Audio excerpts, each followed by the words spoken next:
There's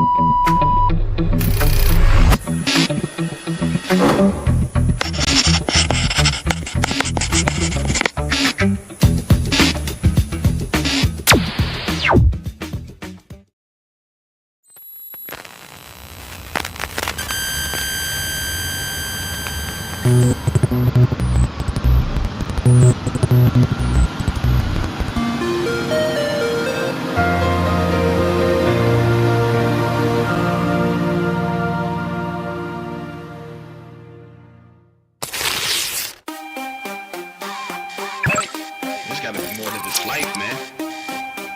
Just waking up, existing, this ain't cool at all. I gotta take a chance. This can't be it. Gotta live these dreams before I'm dead, yeah. Did you hear what I said? Yeah, my vision clear and I pledge, I pledge, I pledge. Gotta live these dreams before I'm dead, yeah. Did you hear what I said? Yeah, my vision clear and I pledge to never live my life on the edge. Yeah, I think I'm about to jump.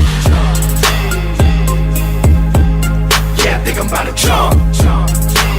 Cause I finally realized why I'm here. Yeah, I think I'm about to jump. Yeah, I think I'm about to jump.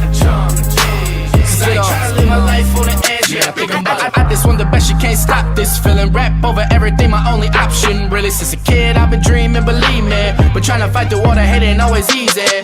Yeah, I've been through a lot, I know it's cliche, but you gon' see the tables turn like a DJ. I'm just carrying out this prophecy. No ifs, ands, or maybes, I got to be gotta live these dreams before I'm dead, yeah. Did you hear what I said? Yeah, my vision clear and I pledge, I pledge, I pledge. Gotta live these dreams before I'm dead, yeah. Did you hear what I said?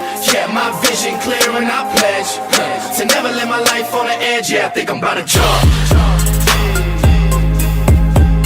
Yeah, I think I'm about to jump. Cause I finally realized why I'm here. Yeah, I think I'm about to jump. Yeah, I think I'm about to jump. About that time, dog. I ain't tryna live my life on the edge. Yeah, I think I'm about to. I just want the best, I can't stop this feeling. Snap over everything, my only option, really. Since Wu-Tang Clan wasn't nothing to mess with, I had bars and the beats and the hooks with the message. Mine's off the pine, on my P's and Q's. CH got the juice, it's my time to shine. Haters like, oh, you follow Sean Carter's blueprint? Wrong hole, homie, this is God-honored movements. Why do I keep second guessing though? Like I don't know where my blessings flow from, and how far would this endeavor go? But if I never take a leap, then I'll never know. Looking over the cliff, frozen and stiff, even though I'm bestowed with the gift to uplift. But the mind keeps racing, prone to what if, scared I won't reach my peak, blowing the drift. It's easy to exist, insist on resisting the risk that's consistent with greatness. Miss it or make it, time to face it, suck it up and own it. Every second I've lived has brought me to this moment. I'm so over the pump fake life, only got one chance to run, take flight. A few deep breaths while remembering my plans to never live my life on the edge. You know I gotta jump. Yeah, I think I'm about to jump. Cause I finally realized why I'm here. Yeah, I think I'm about to jump. Yeah, I think I'm about to jump. Cause I ain't tryna live my life on the edge. Yeah, I think I'm about to jump. Straight before I'm dead, yeah. Did you hear what I said? Yeah, my vision clear and I pledge, I pledge, I pledge. Yeah, I think I'm about to live these dreams before I'm dead, yeah. Did you hear what I said? Yeah, my vision clear and I pledge to never live my life on the edge. Yeah, I think I'm about to jump. We only got one life to live, so why not live? Yeah, I think I'm about to jump. Choice is yours. I mean, the job's pretty simple. All I need you to do is just wake me up in the morning. Oh, really? That's it? Yeah, I can do that. I can definitely do that. Any particular time you want me to wake you up? Yeah, around 6:30. I think 6:30 will be good. All right. And all I got to do is wake you up, right? That's it. That's the only job. Yep.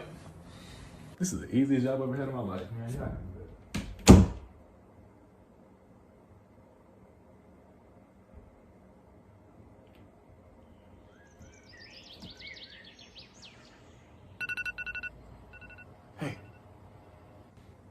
Hey, can you hear me? It's time to get up.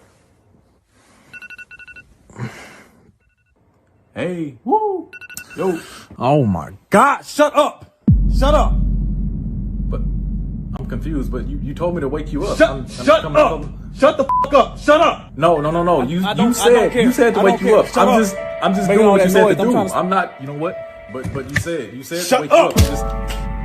I'm trying to sleep and you gonna walk in here trying to wake me up. That's rude. I don't know what. Like, why would you do that? Why would you do something like that? You see me in here sleep, but you walk in here talking to me, making noise like that. Man, get out of here. So I posted this over 2 weeks ago. I'm ready to announce what causes autism. Okay, I'm sure this is gonna be revolutionary. Tylenol? That's according to the expert. Me. And now it's the truth. I can't do political satire if the satire is real life.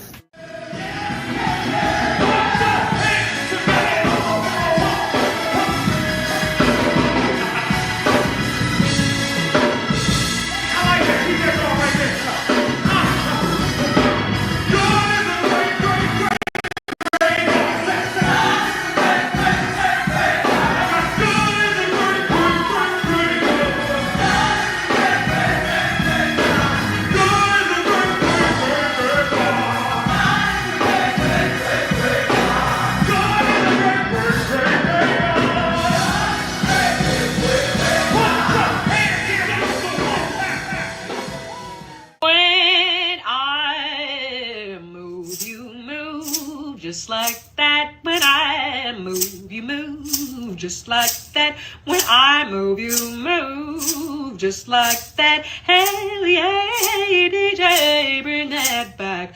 Go on with your big self. Let me see something. Tell your little friend he can quit mean mugging. I'm lit and I don't care what no one thinks, but where is the waitress out with my drinks when I move, you move. Just like that when I move, you move. Just like that when I move, just like that. Hell yeah, DJ, bring that back when I move.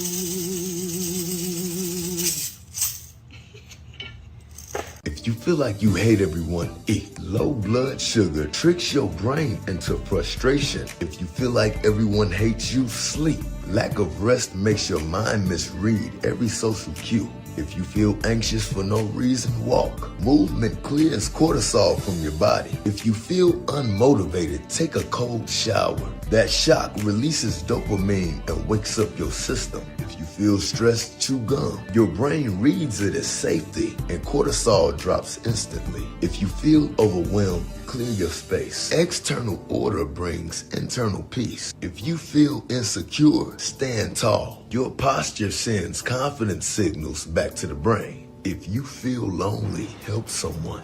Acts of service releases oxytocin, the connection hormone. If you feel hopeless, plan one small action. Momentum destroys despair.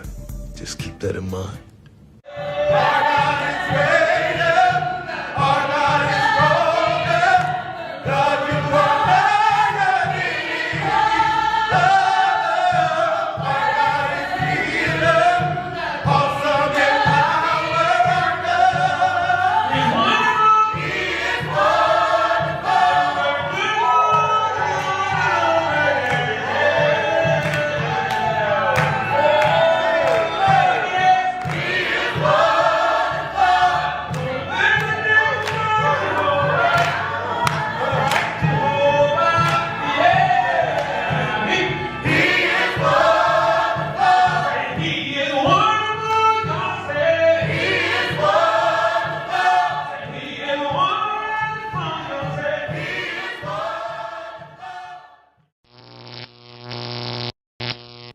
Can I get a green light? I want everything you promised me, Lord. Sometimes seems like it's taking way too long trying to be side. Should I stay? Should I move on? Want to be right? So I'm moving out your green light. Say, can I get a green light? How y'all doing, huh? Where you at, huh? Can I get a green light? If you waiting on the Lord, God, you take the last word of what you say, huh? Yo, say, can I get a green light? See, I want everything. I want everything like it's taking way too long. Seems like it's taking way too long trying to decide. Should I stay? Should I move on? Wanna be right. So I don't move. Can I get a green light? How y'all doing, huh? Where y'all at, huh? Can I get a green light? And if you're waiting on the Lord, let you take a every word, what you say, huh? Can I get a green light? With the whole world jumping. Can I get a green light? What I'm feeling, doing nothing. Can I get a green light? I said I wasn't budget till I heard you saying something, but I wonder. Can I get a green light? Yeah, 'cause I'm moving to your life, place. But I'm moving to your life, place. So I'm moving to your green light. To your green light. To this verge now. Altos, say. Come on, Altos. Flip it.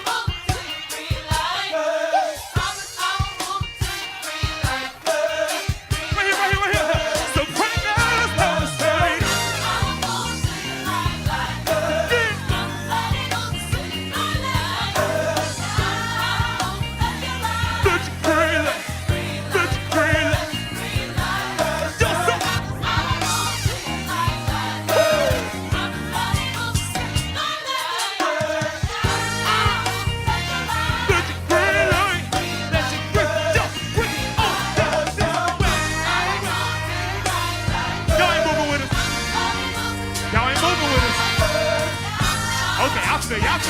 I feel you. If you really into that thing, get real. Everybody, soprano, sing. Everybody say it one time.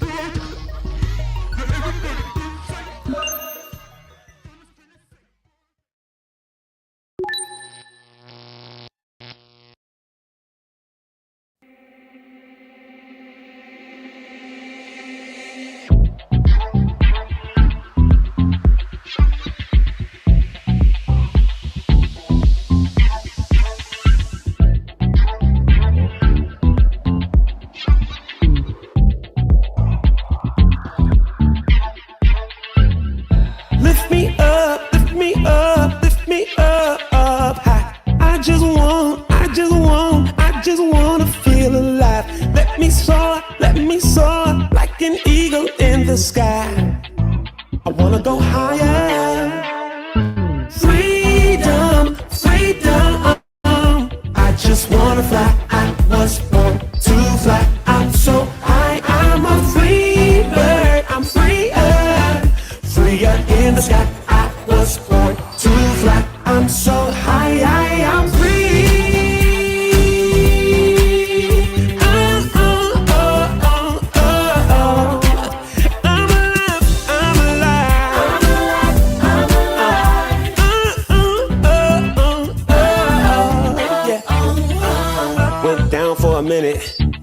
Clucking around with the chickens, sitting on the ground with the pigeons, till I found no vision. Wow, I'm no in it.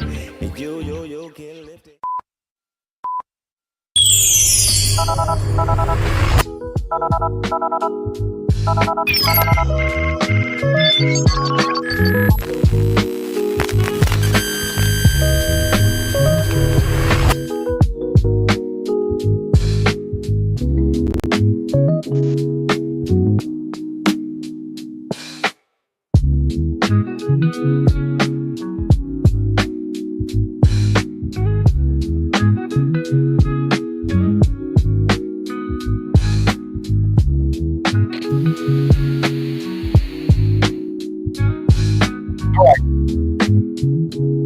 I don't have a microphone today, so the sound is going to be a little horrible. Hold on one second here. Try something.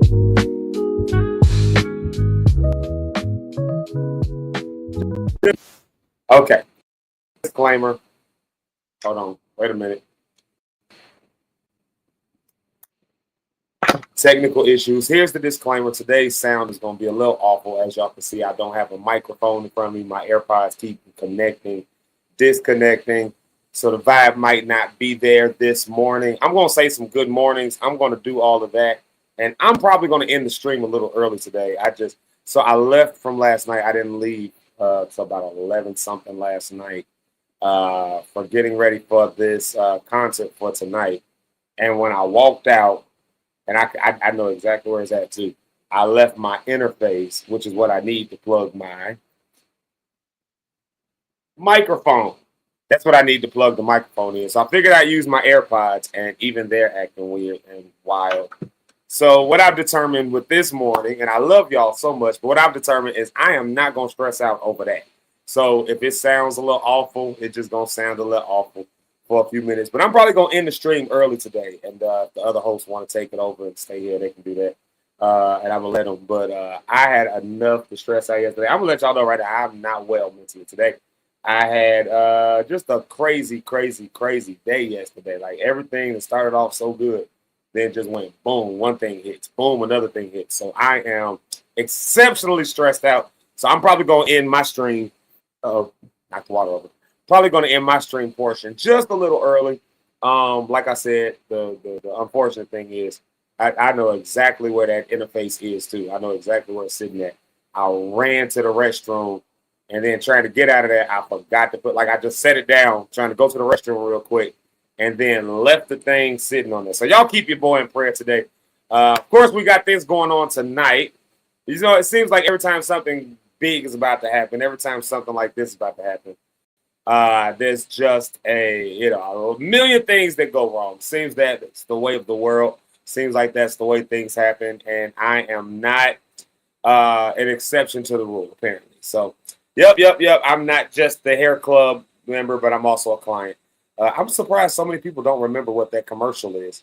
Anyways, so so if you can't really hear that well, that's what's going on. If you're not, like I said, if you can't hear it right now, if you can't hear me that well, just if you can't hear me well, I don't know if y'all see in the comments. I'm gonna get a little out of order today. I know the thing says one thing, but it'll probably be something different today. But let's put that flyer back up. If you're not doing anything tonight, I love how I give myself commands. Put the flyer back up like somebody's back here pushing buttons. That's all me. If you're not doing anything tonight, come and be my guest. Come see what we've been working on. Come see what we've been working on. We were rehearsing last night. We had rehearsal. I'm very confident in my singers. My band will be all right. They'll be all good by the time we get done.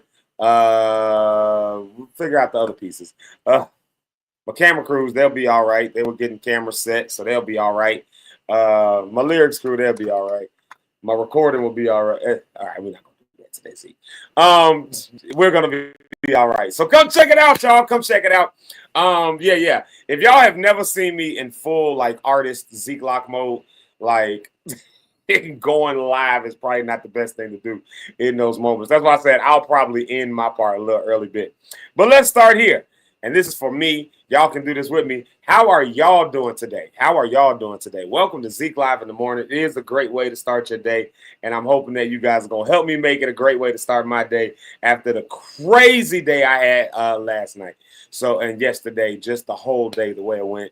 Y'all keep your boy in prayer. And come on out and support tonight. Like I said, come on out and support. I want to see your face there if you can. Look, my Aunt Jackie is here. My Auntie Jackie, and she said that she can hear me. Okay, thank you, Auntie. Thank you so much. Yeah. So y'all help me out. Y'all help me out by just praying for me or showing up tonight. Come on through that thing. 114th and Vincent's 7:30. Where's the flyer? Yeah, 7:30. I keep wanting to call it 7 o'clock. I'm going to be there super early anyway. So whatever time we start is where we start. But yes, 7:30. Bishop Ron Woods will be there. The APC Park Praise, the praise team, is doing their thing. And they're, gracious enough to let me sing alongside them. And so I've written some songs and all that kind of stuff. And apparently it's good songs. Apparently it's good music because, and I can stand on this one, the iconic Richard Gibbs Jr. told me so. So if Richard Gibbs Jr. say so, then you're doing something right. So to that effect, then I feel like we got something good tonight. So come out and see what that's about. come out and check it out. Let's see here. How y'all doing? This is for me. If you can get something out of this, then you get something out of this. I don't think I'm going to turn any music on because, like I said, I'm going straight in from my computer, from the internal microphone, and I know that's got to be sounding horrible. I'll take a music break and I'll go listen to it.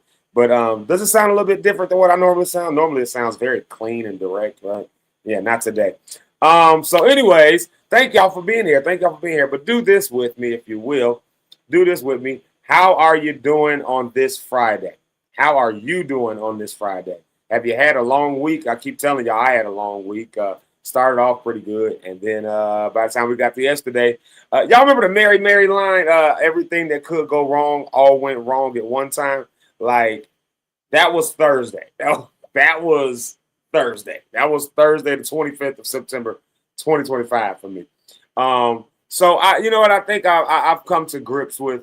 I guess I've been at this kind of stuff long enough to know that when it seems like everything goes really, really wrong right before, and I will say this: I can't say everything goes wrong. Just a bunch of things that you need to happen right go wrong. But when when I've been doing it long enough to know that when things seem to go wrong, a lot goes wrong right before something, that something ends up usually being very good, or the outcome of it ends up being very good. But yeah, like, I mean, you talk about riding high one moment and then just boom right at the start of the day. Y'all probably didn't even realize that right when we was on the show, it was starting off then. Like, so I'm on the show literally yesterday, which, by the way, was a phenomenal episode. That went perfectly right. That went totally right. That was good. So if you haven't checked out yesterday's show, my cousin Tony was on there, and I'm talking about, that's one of them episodes you should probably like put in your saved things, like just the stuff that was there, and make sure you email him while I'm thinking about it. If you send an email to jatworld125@gmail.com with the code word, I won't say code word, but in the subject line, put the word value.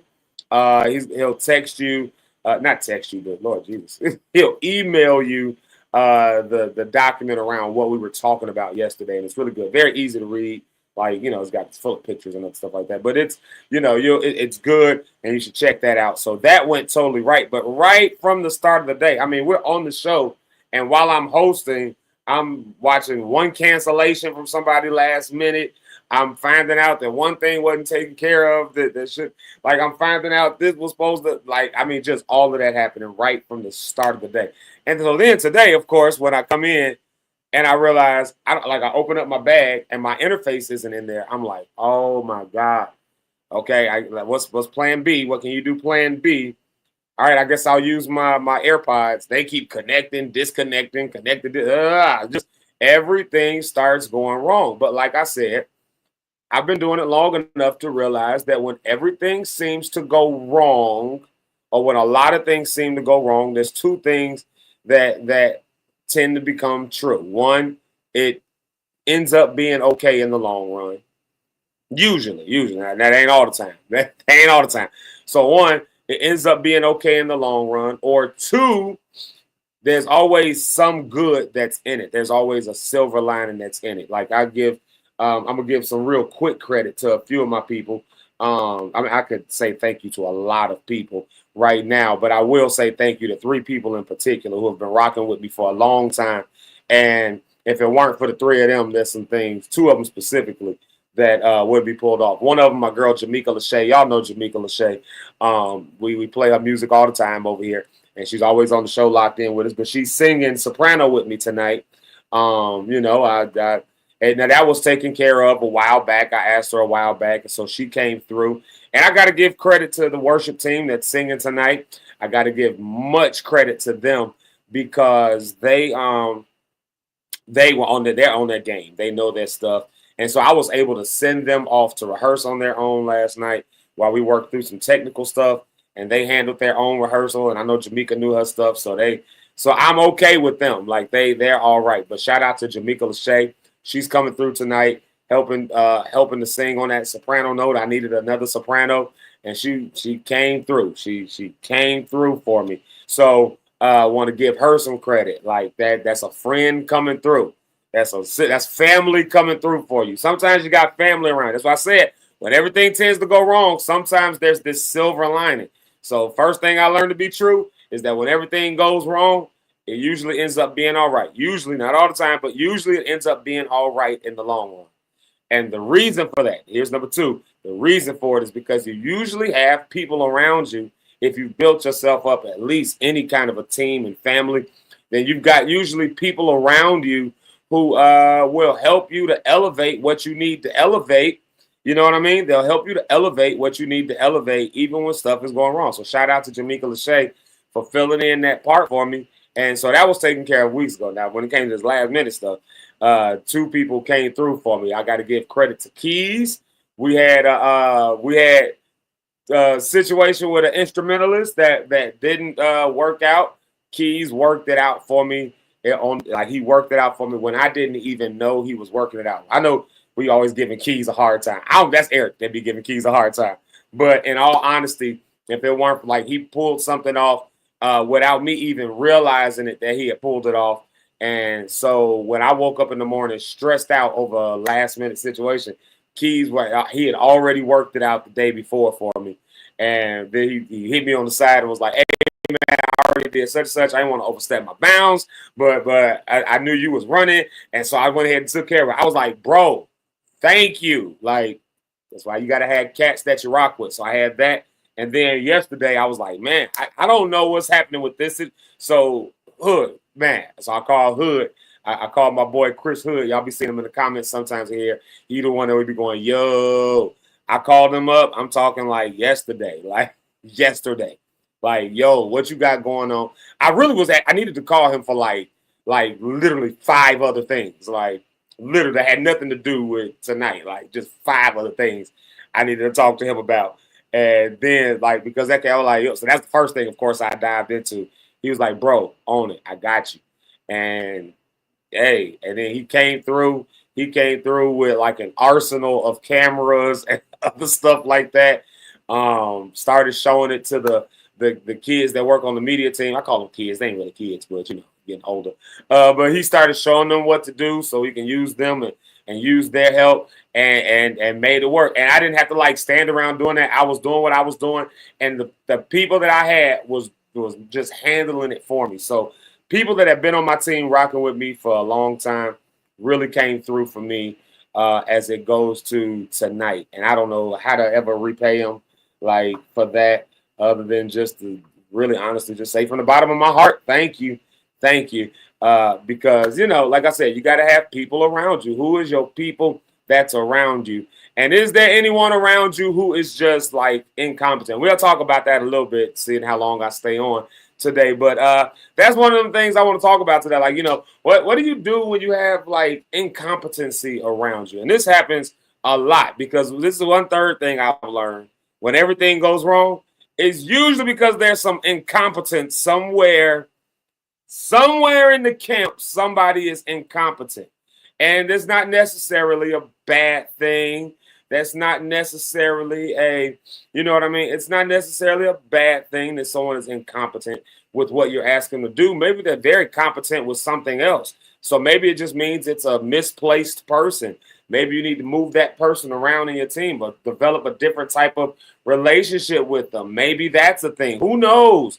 Who knows? Like that's for you to sort out individually. You know, we all adults, you got to sort that out individually. But that's one thing I've learned is that usually when things are falling apart is because there's incompetence. Sometimes the incompetence is ourselves, if we just be honest. I mean, there's some, but what do you do when you put all the pieces in place that you put in place?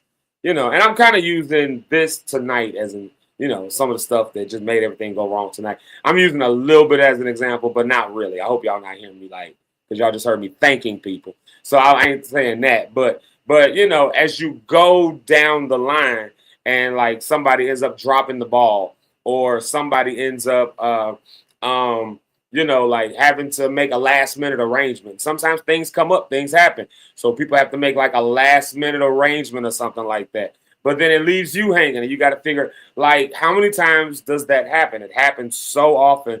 And a lot of us, I bet I have out of the people that's watching, I got at least 3 of y'all that would probably agree with me that this happens so often, and you have to be able to pivot. You got to be able to do stuff. You got to be, and we talked a little bit about this yesterday when Tony was on here. Go back and watch that episode. We talked a little bit about it yesterday when we're talking about, like, people who can do a lot of different things end up in the danger zone in those situations, because then when somebody else drops the ball or when something else happens, you like, it's just quicker if I just do it myself. I can just do it myself. Like, I can just do it myself, and I can get it done. I don't have to teach somebody. I ain't got to find somebody. I can just get it done, do it myself, and then you find yourself burnt out somewhere, curled up, like overworked, overstressed, overwhelmed, and you know what I mean? And so where's the incompetence lie? Is it in you? Is it in somebody that you have? And so, the question that I have, and we'll address this, and of course, we'll do our morning shout outs at 8 o'clock. If I ain't gonna do nothing else, I'm gonna do the morning shout outs and affirmations. We don't do nothing else today. We're gonna do morning shout outs and affirmations, and we'll see if we can get some music on the vibe while we do it. While I'm going through this internal microphone. I ain't gonna lie. I don't even know what a microphone is it's a laptop, my MacBook. I don't even actually know where the microphone is. Like, I don't actually know where the mic is. It Hood? Maybe this is something. I don't know if Hood is even on here, but yeah, I have no idea what a mic even is. So I'm just gonna stay close proximity like this, as long as y'all can hear me. I see the comments gonna look like y'all can hear me, but you know what I mean? So if nothing else, I am gonna do the morning shout outs. Anyways, we're gonna do that. Speaking of my cousin, look, I just turned the comments on, and look who just popped in as soon as I did it. My cousin Tony. Speaking of him, let me throw that back up here. Let me throw that. It's on the banners. There we go. Make sure you do. I told you want to go back and watch this episode from yesterday. And we're gonna chop that thing up and make sure that it's out in a different, in a better format. But send an email, jatworld125@gmail.com, and put in the subject line value. Okay, put that in the subject line. He said he would email you back with a document based on what we were talking about yesterday, because we're gonna have them back, and we got a lot of other stuff we can talk about. But when we have them back on, then if you're viewing it through the lens of the conversation we had yesterday, it'll make sense in a whole different light. But like I said, what do you deal with people, though, when it comes to people who drop the ball? Like I said, we're talking about this yesterday. People who can do a lot of things end up in the danger zone, because then you just be like, I just do it myself. But thank God for friends. Cool thing we had that conversation yesterday, because then I really leaned into it. I made a couple calls. And then, like I said, I had one person who came through, made sure it happened. I had one person who I hit up at the last minute. They made it happen. I had one person who was working a situation out on my behalf and didn't even know they were doing it. And if I'm being honest, in a couple other situations, that was the same case. So what do you do, though, when you realize that there's people who just cannot handle? Do you, and if you're and I'm talking specifically in an organization, in a job, I'll even throw it in there in a church. That's a little different. But what do you do in a job, on a team? If you're building something, what do you do when you got incompetency that's in the team? And you, to some degree, you're stuck with that team. What do you, at a job, you're kind of stuck with that team. What do you do? When, if Eric was here, he'd laugh at this, but when your level best is here and their level best is here, do you come down to their level so y'all can work together? Do you hold them accountable to come to your level? And at what point do you realize that they've maybe maxed out their level best? And then so you have to either dumb it down, or do you just go somewhere else and do something else? Or have to move them along. Maybe you don't go somewhere else, but you send them somewhere else. At what point do you make that decision? We'll unhash that a little bit today. So, of course, we're going to come back. I'm going to take a music break right here. We'll come back and we'll do our morning shout-outs and affirmations. So if you haven't said good morning, do me a favor. Say good morning. I hope y'all can hear me all right. Like I said, I left my interface. I know exactly where I left it. I know exactly where I left it. I had to use bathrooms. I had to pee so bad. When you get in work mode, you don't be thinking about none of that stuff. And then, after everything is done, it's hold on, wait a minute. I got pee. And I ran to the restroom in the middle of packing. I came back and somebody had brought my bag to me. And I had set the thing down and I didn't put it away. And they were trying to help me and didn't know to put that in there, or that I was even, So shout out. They were helping me out. He was helping me out. but he wouldn't have known. He wouldn't have known. That was on me. I ran, and then I just running my mouth and grabbed my bag. I just took my bag. We walked on out the door. And I found out this morning when I went to set up, like, oh, man, my interface. I know where it's. So no microphone today. So hopefully you guys can hear me. All right. This ain't for y'all. This is for me. These songs I'm about to play right here. This ain't for y'all. I mean, y'all can jam out. But this is for me, you know. And then we will do our morning shout-outs when we get back. We will do our morning shout-outs and stuff when we get back. So if you haven't said good morning, do me a favor, say good morning, name the day, all of that stuff. I'm going to go check this out on the TV and just kind of get from my own standpoint what the volume levels are doing. And then we'll be back. Say good morning, name the day. Name it something. Fantastic Brick family returns now with a promise of a better life. This is for me. Let's welcome back to Steph.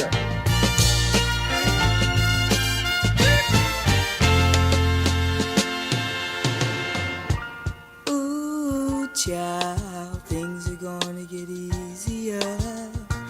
Ooh, child, things will get brighter. Ooh, child, things are gonna get easier. Ooh, child, things will get brighter. Someday, yeah, we'll put it together and we'll get it undone. Someday, when your head is much lighter.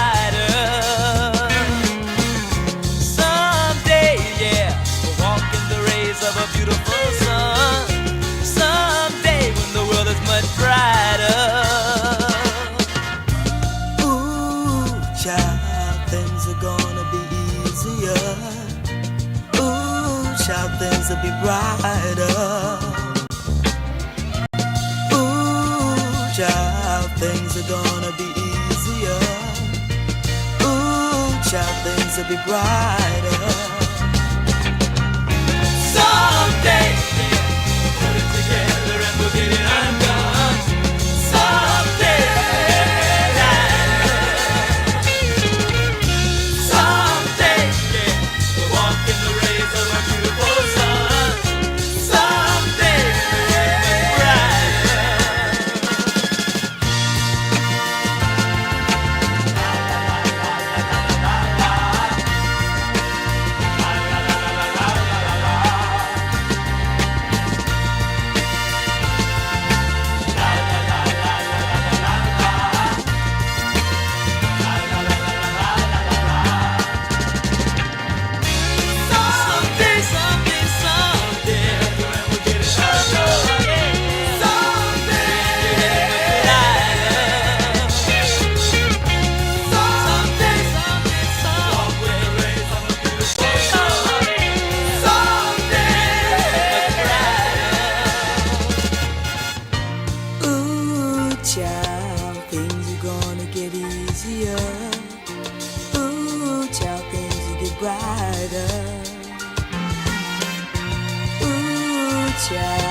stretching?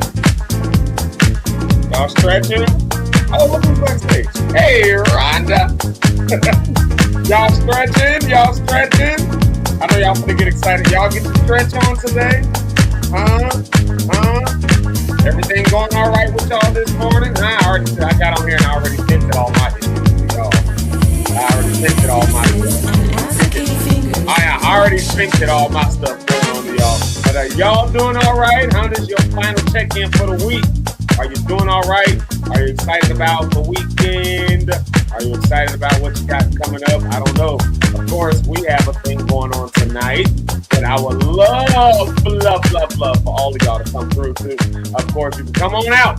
114th Vince Ends, APC Morgan Park. Come check us out. Come check us out. We will be there. And at 7:30, we want to see you there. We want to see you there. So do me a favor. Come on out. Come on out. Come check us out.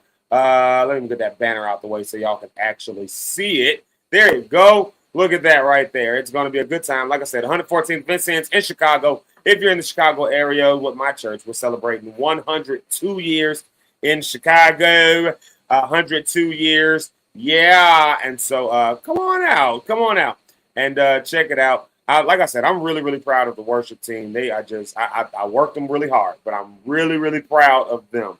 They're doing an excellent job. And tonight, come see what they've been working on.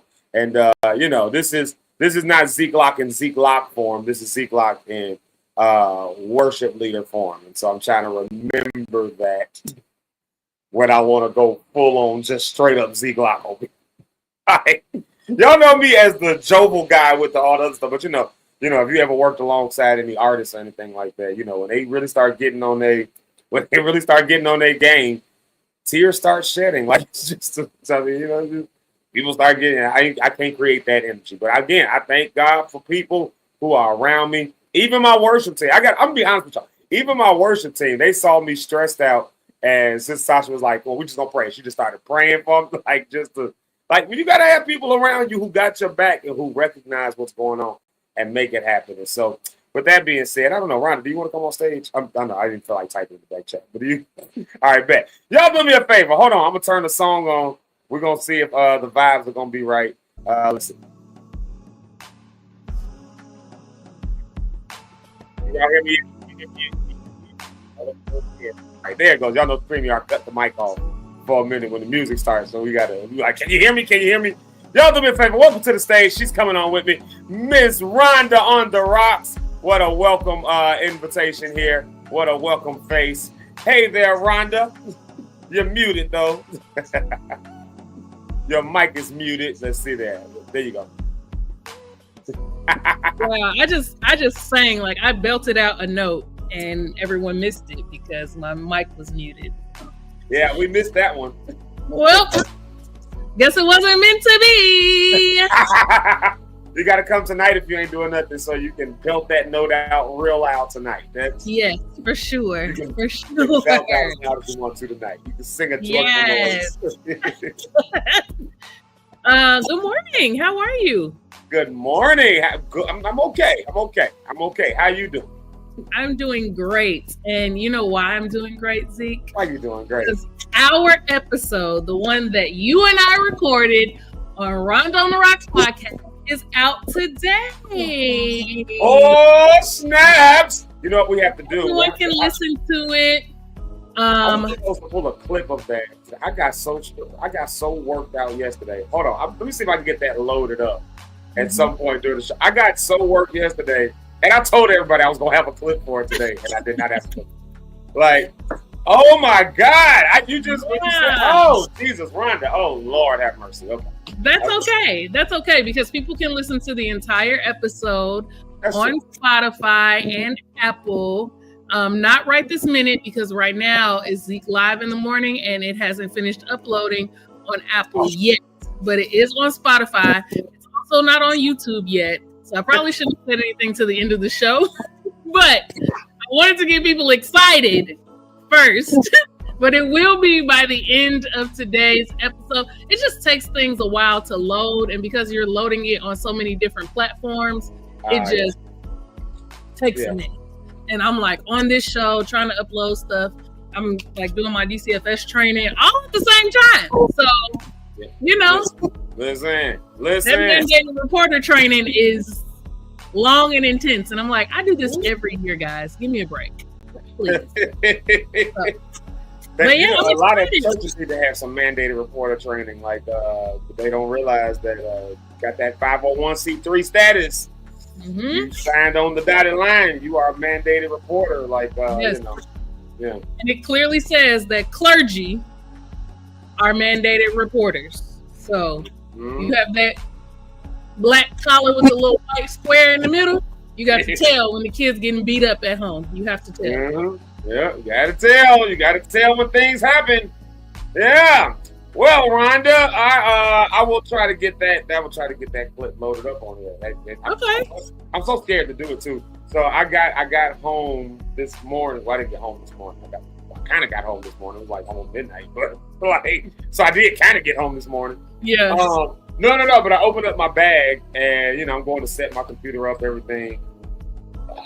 Where is my interface? And so the interface is what plugs this thing in, like so the microphone have a signal. I was like, okay, what am I gonna do? Put the AirPods in. AirPods keep connecting, disconnecting, connecting, disconnecting. As soon as I went live, they were like disconnected. I'm like, what the F? So I said, you know what? I told her, I was like, hold on 1 second. What we're not gonna do is stress out this morning over AirPods. Like AirPods of all things. What? So as long as the people can hear me all right, then we're good. Yeah. That's how I feel about it. It's what it is. We can hear you. Yeah, see? So there it is. It might not be as clear as usually, but it's good. It's good. Like, So yeah, man. But yeah, so a lot of things be happening, a lot of things be going on. Like you just said, you got a podcast that's happening, a new episode, and we're on it together. Yeah. And I'm excited. I gotta go back and listen to that. It'll probably be like Sunday before I get to it. Well, yes, I'm sure. It'll probably be Sunday before I get to it.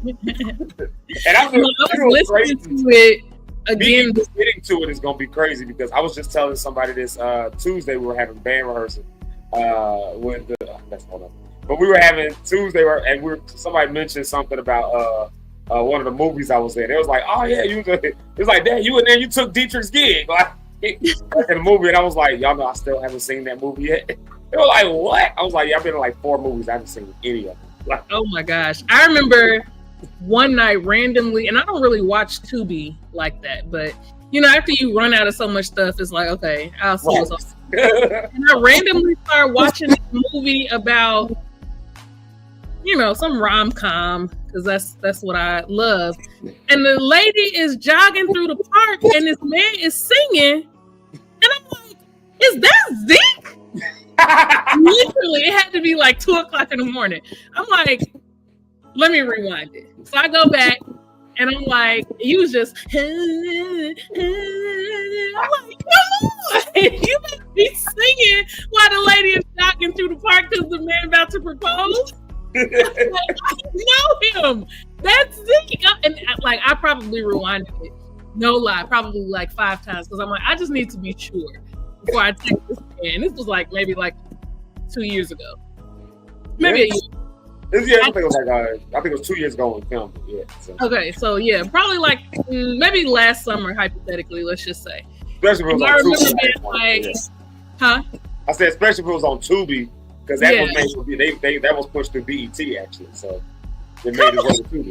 BET. You really are the star. I'm just grateful to be on this platform with you because who knows where you're going. I literally was in my bed like, I know that's not Zeke. You know how you start out when you see something and you're like, I know that's not Zeke. Let me rewind. Is that Zeke? Okay, let me rewind again. Is that Zeke? Wait, is that Zeke? That's Zeke! Like, I have so many different processes. Figure out whether it was you or not, but that was really cool to see you. Oh yeah, we shot that actually at you familiar with the Homewood area a little bit, right? Yeah. Like so, that park right off Ridge Road, right there downtown Homewood. Yeah, that's where we filmed that scene actually. Okay. That was a blessing actually. Yeah, that was like a big blessing.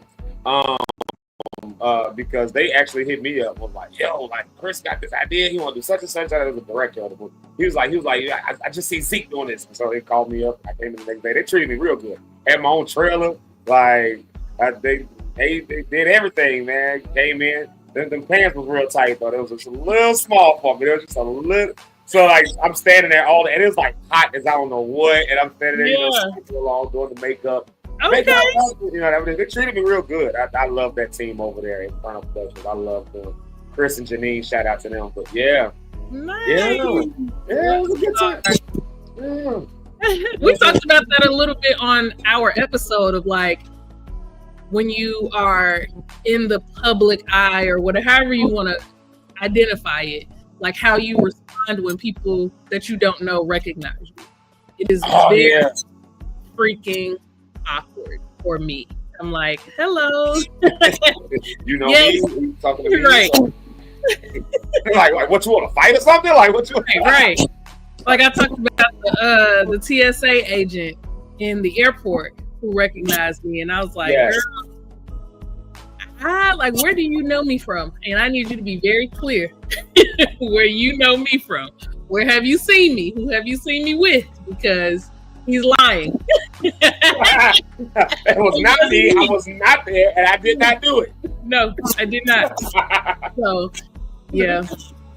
But it's cool to see you on the big screen. And you'll be on the big screen tonight, even though it's not being recorded. You'll be on the big stage. I'm going to be on the big stage. My church is 102 years old, and I'm going to be on the stage with them tonight. The worship team was so gracious to let me, and as I get into the morning shout-outs, even before I do the first morning shout-out, I'm going to put Donna on the screen because she's one of the worship singers, and she helps me out with a lot of stuff. She's one of the worship leaders there, and she's always helping me out with stuff, and she keep me in line because I be, anybody who knows me knows one thing I'm bad at is communication. If you know me, you know the fact that I know where my phone is a miracle in of itself. Like, so Donna be keeping me together. So we had the outfits picked out. That's one thing I don't really work with, like telling people what to wear. I'm like, man, just put on such and such. I have you out there with something wild. So and then I don't think about it no more. So in my mind, I thought they said we were wearing white and silver. I don't know where I got that from. So then Jamaica, I forgot to, again, I'm bad at communication. So I forgot to tell Jamaica what they was wearing because she's not like in the, the church group thing. So I had to like just communicate with her separately. So she called me like, hey, just wanted to check in what the outfit is. Oh, shoot, Jamaica, I forgot to tell you. And I'm like, I think it's like something with white and silver. Now they had already corrected me last week on this. Like, in my mind, though, it was still white and silver. So then, so I'm like, you know what? Let me call Kiki, another one of the singers on the team. I'm like, Kiki, can I just put you on three-way with Jamaica so you can tell her what we wear? Because I know it's the wrong thing. And when she told her, it's like something it's like blue jeans and a tie, it's something else. I don't know. Oh, God. Yeah. You was going to have Jamaica coming in there looking like a daughter of Zion and everybody else looking like the youth ministry. Like, what? He's going to have my girl in a gown. Yeah, put on your choir robe. That's what Donna said. Oh, no, don't talk about the outfits here. Please. Yeah, they're going to look good in there. Y'all want to see what they got on? You got to come see it. You got to come see that it's not white and silver. I'll tell you at least that much. It's not white and silver. I do know at least, or maybe it is. And maybe they're all just tricking me. And they did say white and silver. And they just want to play a joke on me. Maybe that's what's going on. And only one way to find out, Lock Stars. There's only one way to find out. There's out. Yep. All right, let's do these morning shout outs that we got 4 minutes. Let's do it. I might not even take another music break. We might just let it vibe naturally. Yo, first comment of the day today. I want to say hello to a bunch of people. First comment of the day goes to Mama, Miss Sherry Staten. There she is right there. The family is not just people that you are born into, but the people that you choose and the people who choose you. I would say the people who choose you, but I'm going to say that with a grain of salt. Because some people, you don't know who they are. And they're like, come be with us. And you probably shouldn't go with them. But that's not always the case. But Mama said she's headed to the airport. She's on her way to the beach. That is not my testimony today. I would love for it to be my testimony, but she said she just wanted to check in and say good morning to everybody while she's getting on the plane. So we're saying good morning to her. I know she'll probably go back and watch this episode. So hey, mama, like have a safe and fun. Yeah, have a fun trip because I know she's gonna go back on the replay. And she said she'll holler at us on Monday. So there it is. Look who else we got. DJ Red, Marcus Johnson. I think, I don't even know if I'm right about this, but I feel like I saw a glimpse of Marcus last night. I feel like I saw him like walk in the room for a minute. Like, bless you. Thank you. I feel like I saw Marcus last night for a minute. I might be wrong, but I feel like I saw him. But I'm sure I'll see him tonight. His wife is singing. So, yeah, let's see who else we got. Miss Abronia Scott, a.k.a. Brony Cat 1. Y'all pray for Rhonda. You already know what time it is. Allergy season ain't nothing nice. And the first time I sneezed, I was like, yep, my Zyrtec. Yep. Mm-hmm. You're a Zyrtec girl. Yeah. I'm a Claritin guy, personally. Claritin. I'm about to be a cocaine girl in a minute if something don't get control here because the allergies are driving me insane. It's just next level at this point. I just bought some nasal spray yesterday to take in combination with my Zyrtec. But anyway, I'm sorry. Go ahead. No. You should do that, though. Oh, wait. Does Zyrtec have like a decongested thing? Y'all, now we're getting all into this medical. Well, I take the regular one. I take the regular one. Because Zyrtec D, you got to go get it from behind the counter and sign off. Doing all of that. So I just bought some over-the-counter nasal spray that's supposed to like help. Gotcha. I don't know. It's quite I just hate taking nasal spray. I hate those. Oh my God. I don't like any of it, but the only way I'm gonna survive is if I get some medicine. Have you ever done a neti pot? I am terrified of that. Me too. The sticks made me do one time. It did help, but I mean, it's just like water. Just like, you can feel it. Like, and then a little bit hit my lip, and I was like,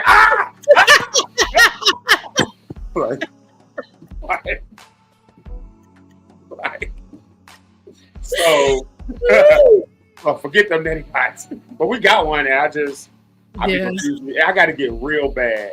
Like, I'm talking bad enough that I can't get up and I turn into a big baby. Like, and then Sticks like she got to force me to take it. Like, we had to do that earlier this year. Like, she had to force me to take it, and I argued her down.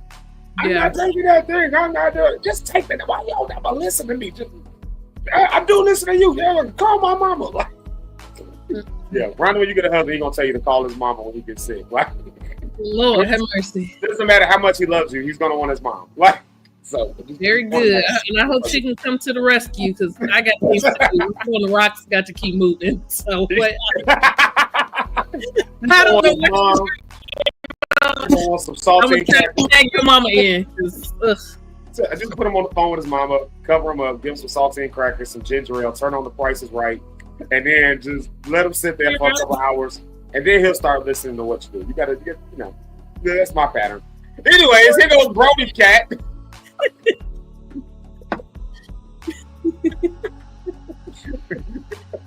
What a vibe today. Today is just going to be a vibey day. I know the thing says one thing in the description. This is the pure, rawest form of Zeke Live in the morning today. That's just what it's going to be like. Says, good morning, Lock Stars. It's Grateful Friday. I got to hit my gong for that one. There it is. Grateful Friday. She wants y'all to have a fantastic weekend. And, of course, the church lady announcement. She's welcoming all of the Lock Stars and all of the hosts, telling you to grab your cup. And let's get into the last conversation for the week, because it's Friday, y'all. I got my coffee this morning. Like, this coffee. Honestly, yesterday, again, shout out to people who help. That's why I said the silver lining when things seem to be going wrong. And I don't want to keep harking on things going wrong, but I know I ain't the only person that stuff be going with. Like, life be life. But, the thing that I find grace in is that there's always this silver lining. There's always somebody. Open your eyes. You'll find that there's people around you who do have your back. There's people like the story of Elijah when he got depressed and had to run into that cave. And then it was like, there's like 7,000 other people doing the same thing you do. Open your eyes. Like, stop. Get out of yourself for a minute. Like, and go see. So there's always people around you. And I was calling out some of those people, but shout out to my guy Marvin.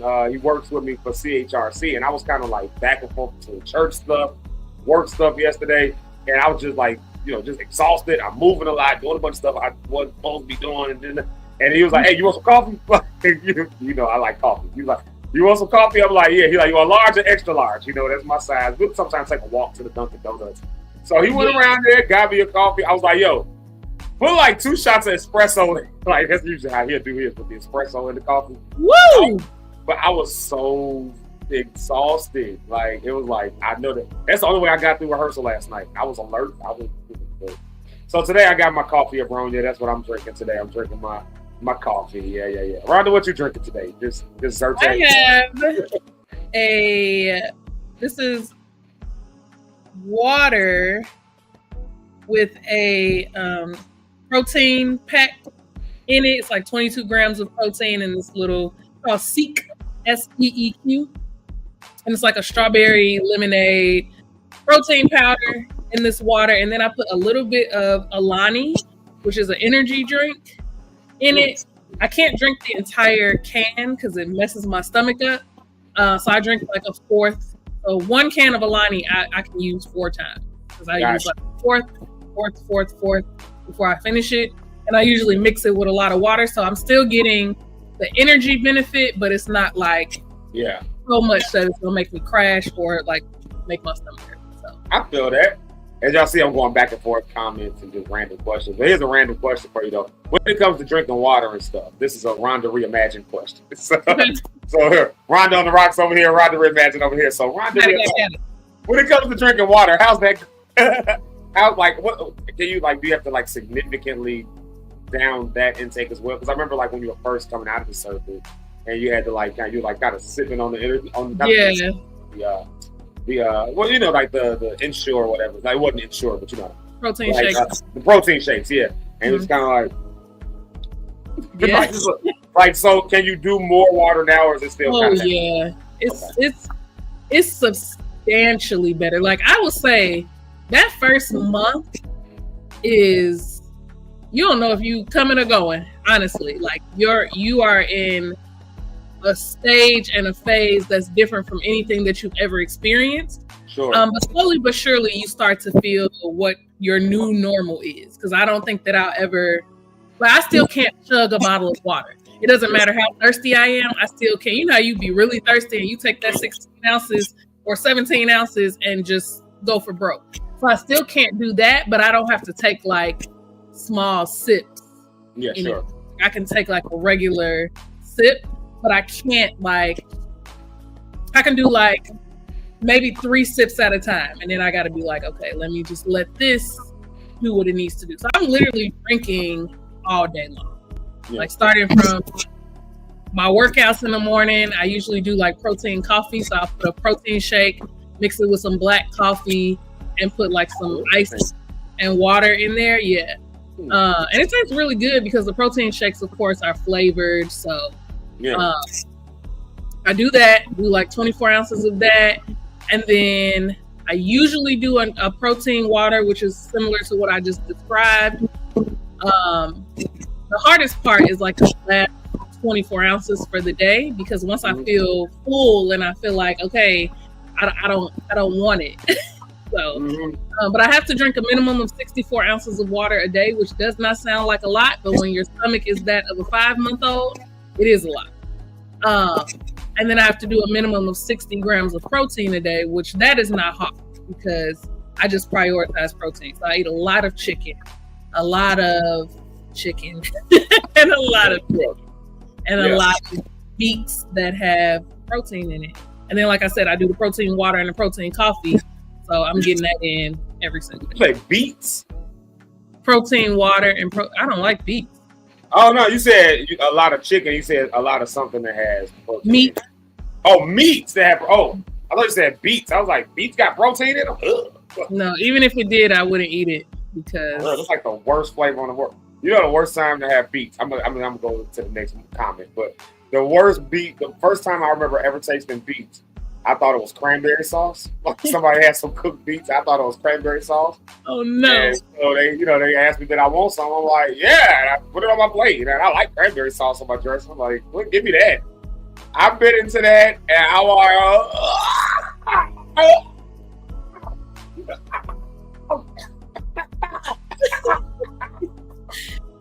and they made me eat, and it was like, you put it on your plate, you gotta eat it. I remember who I was with. And I'm like, I'm not eating that. Like, I don't care who play this on. I'm not eating it.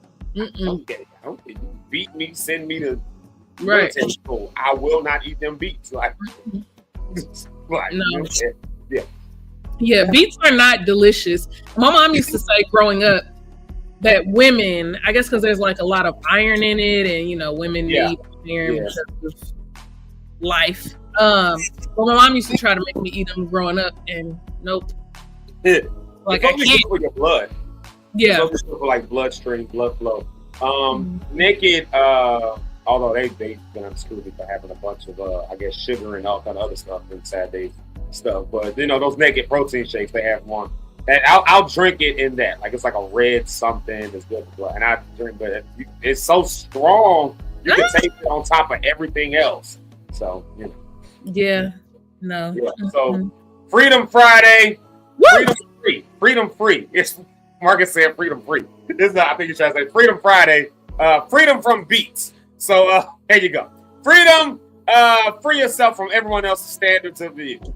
Live in who God purposed you to be. Tune in to Zeke Live in the morning. Like, share, subscribe. Free bird, you got this. Thank you, Marcus. He was talking about that track. Come on, free bird. Yeah. I want that one to go out. I want it to go out. Well, now we're back in conversations with. I don't say back in conversations, but we're in conversations now about what is the single going to be. Label, you put something out. And you are right. Label, put something out. Let's go. I'm ready. Yeah, I want Freebird. I like Freebird. It's got a video. I like the video. I like the song. People like the song. I think people like the song. Marcus keeps saying he liked it. So these people. I love it. So, well, thank you, Rhonda. Everybody who loves Freebird, I'm gonna need y'all to write a petition. Yeah. Everybody who loves Freebird, put a bird in the comments. They're like, what is Freebird? Most people don't even have never even heard it. There's a few people here that have heard it, though. They know the song. Yeah. Let's see here. Freedom Friday. I forgot to hit my gong. There you go, Marcus. Freedom Friday. I love it. Yeah, when somebody names the day, people, we hit the gong. Speaking of mamas of the show, we weren't speaking of the mamas of the show, but now we are. The mamas of the show. Eric's mama is here, Mrs. Johnny Rideout. She said, good morning. Hold on. Good morning, everybody. There it is. I was scared mama was going to get on here and get us for the other day. That came in very loud. I was scared. Like, whoa, okay. Well, thank you. I was scared Eric's mom was gonna get on here and tell us about ourselves. Because the other day we were talking about the rapture. Bro, that episode, listen, that was so classic. Eric was in a bag on that one. That was so funny. Oh my goodness. Negro got on the screen with heaven in the backdrop talking about grabbing his book, talking about, so you know what, Rhonda? No, since you said this, Peter, give me that book. The name is gone. It was somebody else. He was like, your name is gone. Somebody said something good. He was like, you know what? Let me go back up there real quick and put your name down. Oh my Lord. We were playing with the rapture, boy. I know the church folks clutching their purse. Anyway, Mama, if you go back and watch that episode, I ain't trying to throw Eric under the bus, but it was him. I ain't gonna get in trouble for it. I wasn't even here that day, so no one can blame me. You know, when kids start getting in trouble, they start telling on everybody, no, he did it. He did it. Right. We do that when we kids on our own brothers and sisters and siblings, and then get in the streets and then keep our mouths shut when something happened in the hood. Like, we sell our brother and sister out to our parents when that belt come out, but when the guns coming out and the cops coming out, we won't tell on the. It's all the time. That's a whole other topic I'm getting to. Let me just say hi to Linda Lawson. Hi, Linda! Hi, Linda Lawson from all the way from Hopkins Park. Good morning, all. Have a blessed day. Rejoice. You know what I'm going to do? I'm going to hit my gong for that. blessed day. A blessed day. Take that. It is a blessed day. That's how you know you churchy when you say instead of blessed day, you say blessed day. It's a blessed day. Blessed. That'd be funny. And then my auntie Jackie is here this morning. The first thing she said was that she could hear me because I was like, I don't know if y'all can hear me or not, but somebody tell me. My auntie came through like, yes, we can hear you. So my auntie Jackie, what's up, auntie? I love you. I hope you're doing all good. I need to get down there and visit people. I need to go to the Kankakee area in general and go visit some folks. Yeah, or put something together or something. I don't know. Let me just get through this week. So my auntie Jackie is here, y'all. Y'all go show her some love. She's on the Facebook side. Hey, and then auntie. we got Chris Hood. Oh, I was talking about him earlier. I gotta say it like him. Yo. Good morning, all the hosts and special guests today. No special guest. Well, Rhonda, you're my special guest. But I mean, you're here all the time, so you're special. I'm not a guest. You're not a guest At all. Not a guest. I'm just saying you're special. I live here. I just don't be here all the time. Like this. I was trying to draw out the word special versus guest. That's all. I was saying you're not special guest, but you're special because every time you come on the stage, everybody goes mad crazy. Like, hey, Rhonda! Oh my God, Rhonda! Like, so there it is right there.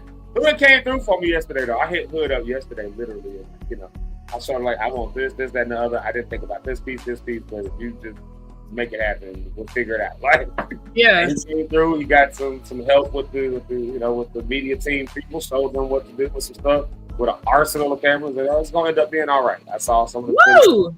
So it's going to be all right. So I got to give him much thanks. Because he didn't have to do it. I just knew he was coming tonight, not tomorrow. Y'all can show up tomorrow night if you want to. Ain't nobody gonna be there. But I knew he was coming tonight. Yeah, I knew he was coming tonight, and so I was calling him about something else, and I was just like, "Bro, what you doing tonight?" I got you. So that's why I say when things go crazy, just know that people are with you. People got your back. Tamar, what's up? She says, "Good morning." A very good morning to you. Boy, these are the longest morning shout-outs. I know, we've been going for like an hour. Right, it really ain't the morning shout-outs long. We just keep running our mouths, and that's fine. I'm all right with it today. Let's see here. Oh, man, Miss Brenda Rose. Y'all pray for Miss Brenda Rose. She said she's still being challenged with a terrible cold, cough, and headache, but no COVID. You know, you got to make sure people know you ain't got COVID these days. Well, that's good. Like when Rhonda sneezed, I was like, oh, you ain't got that package, do you? You ain't got the... Christ. You can't even cough no more, man. You can't even, can't clean your throat around people. Right.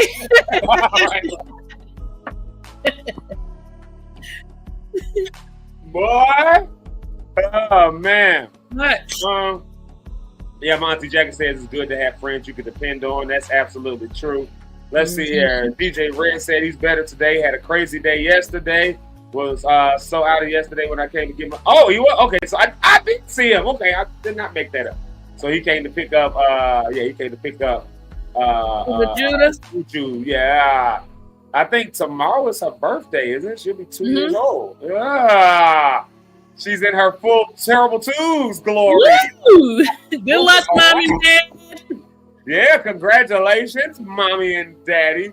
Why do we wish kids happy birthday? We should really wish like the parents, like because absolutely they the ones who did all the work. All the work. All the work. No, it's all good. I don't charge that to your heart. I did honestly. I was like doing so many things. I just didn't even know if I realized I saw you or not. I put this one on the screen already, but this is my cousin Tony. He was with us yesterday. I swear to y'all, if you love yourself. You don't have to love me. You don't have to love Rhonda, even though I know y'all love Rhonda. Me, Eric, and everybody else, that's up for debate. But we know y'all love Rhonda. But you don't have to love none of us. If you love yourself, go watch yesterday's episode of Zeke Live in the Morning with my cousin. It was so good. It was so good. I was like in and out.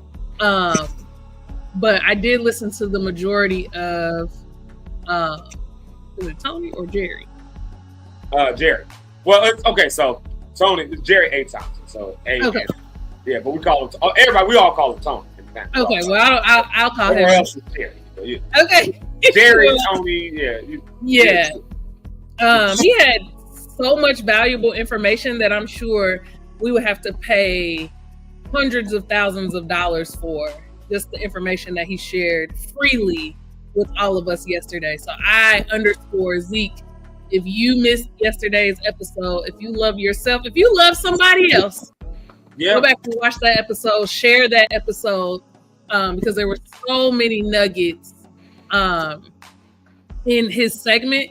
I particularly was inspired when you guys were talking about value and how the customers that you attract when you try to be the cheap person are the people who are never satisfied. It's the people that are always angry. It's the people that have the worst attitudes. They treat you according to what you are essentially charging or what you're telling them your value is. And I was like, that was really like, I don't know, it kind of changed my perspective. It's very true though, because I started to reflect on some things that I've done for the free 99, and I'm like, yeah, people just ungrateful. You can go to the ends of the earth for a person and they're just ungrateful. But the people who are investing because they're spending money and they're like investing, you're gonna get a better customer or a better customer when you charge what you're worth. So that was my biggest takeaway. I feel like that light was just like right in my eye. So just like right there. Sorry, I'm listening, but I'm just like, turn that thing down. No, absolutely. Yeah, that part was like, oh my God. Like, you know, there's people, and this is what I had to learn this over the years. Again, I've been doing this stuff for a long time. I had to learn a lot of this stuff the hard way, unfortunately, but I've done so many free 99s, like you said, for people like, and yeah, them the ones who got the most work for you. They got the most requests, the most stuff. So now at this point, you know, I got two ways that I look at it when I do stuff, even when it comes to just like doing stage. Like I used to be like, you know, thank God it, man. We'll still go. And we'll make sure the people are good. People want us to sing. I mean, I'm talking like, have we done stuff where we've traveled and people were supposed to have a check ready when we got there? We got a band, we got everything else who was expecting to be paid, all of that kind of stuff. We get all the way there.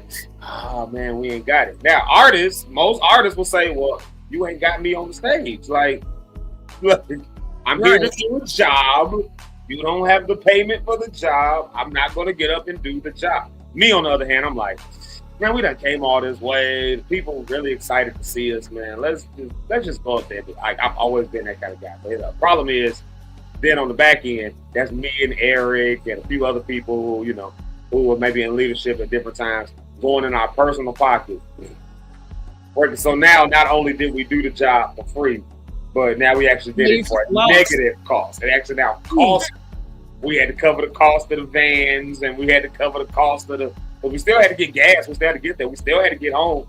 We still got to feed people. We still got to. So it ends up costing me several $100s. And Eric is gone. You know, say what y'all will about E, but I've watched him personally go in his pocket and take care of stuff. You know, so then it becomes like, okay, what value do you actually have? Are you gonna let people take advantage of that? So now there's some people I will do stuff for because I know they'll come through for me. Like, good. Yeah. I hit him up yesterday, like, bro, I need some help. Like, so whenever he asks me to do something, I'm like, yeah, I got you, bro. Let's go. Like, I got you. Because I know he'll come through for me if I'm in a bind and I need it. If people like my actual band, they've come through for me a number of times. Whenever they ask me to do something, yeah, you got me. Don't even worry about it. Yeah, you take a listen. Yes, absolutely. Like other people though, like I had to start like realizing like, okay, some people are okay to get that out of me because that's family like, you know what I mean? But I don't know you. Like you, I don't know you. You don't get that from me anymore. And that's realizing the value in myself. And so, you know, hearing that conversation, then when you have to say, what are you bringing to the table? So anyways, y'all got to go back and watch that episode. I'm stop talking about it because then y'all won't go watch it. Because then you won't go watch it. Go back and watch it. There it is right there. Let's see here. This is so good. I asked the question earlier. And we'll dive into this in like a few minutes here. I'm not going to take a music break. I'm going to just keep going. Is that all right for you, Rhonda?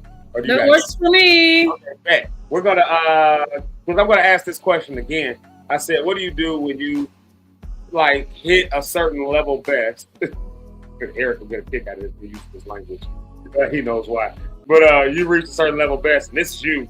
And this is the people you have to work with. And so it becomes, do I come down to their level? Do I hold them accountable to get here? But if the best they can do is maybe here, so you elevate them, but this is about as high as they go. Do I still now have to come down, even though I'm not going down this far? Or do I just say, you know what, that's it. I send them on their way. Or do I say, oh, nope, that's it for me. I go on my way. You know, what do we do? We'll talk about that in a little bit here. But Brody Cat says you either bring them to where you are or you send them somewhere else. That's what, sometimes it be that way. Sometimes it's that simple. Yeah. There's my auntie with good morning. And I'm just scrolling through comments. Y'all, this is just... Y'all getting a whole different type of Zeke live today. Donna says, good morning. Today is going to be a great day, and it is going to be a great day. Let me go ahead and hit my gong for that.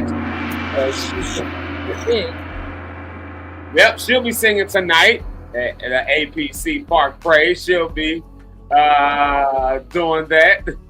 Let's see here. All right, it's just a few more. I'm going to hit a few more. Oh, Rhonda, you'll get a kick out of this one. I'll let you do this one. I'll let you do this one. Good morning, Lock Stars. That is from my mom, affectionately known to you all as Mama Pastor Cynthia Cohen, but I just call her Mom. Y'all call her Mama Pastor Cynthia Cohen, but that's my mama, and don't y'all be trying to take Correct. There goes Rhonda's mama. Y'all show some love for Rhonda's mama, Mama Pastor Cynthia Cohen. Y'all know how I feel about the mamas of the show. Y'all go show the mamas of the show some love. 2 of our mamas are here. There we go. I thought I saw my mama in there. Yeah, your mama here too. Since I'm on the mamas of the show, I'm going to just skip down and go to mama. Yep, she is there. There she is right there. Good morning. Friday vibes flowing to you from Nevada. And pickled meat. What? Wait, what? What are you talking about? To the next comment. I'm like, whoa, hold on, mama. What y'all talking about? Hold on. I know you and daddy ain't in there doing parental stuff. Hold on, what is it? Talk about tickled beets. Tickled meat. What are you talking about? My mama said pickled beets are good. No, pickled beets are. That is a bad thing covered by a worse thing. Like, ew. Yeah, that sounds like tastes good. It sounds like one of them old 70s bar foods. Like, yeah, they're like pickled eggs and.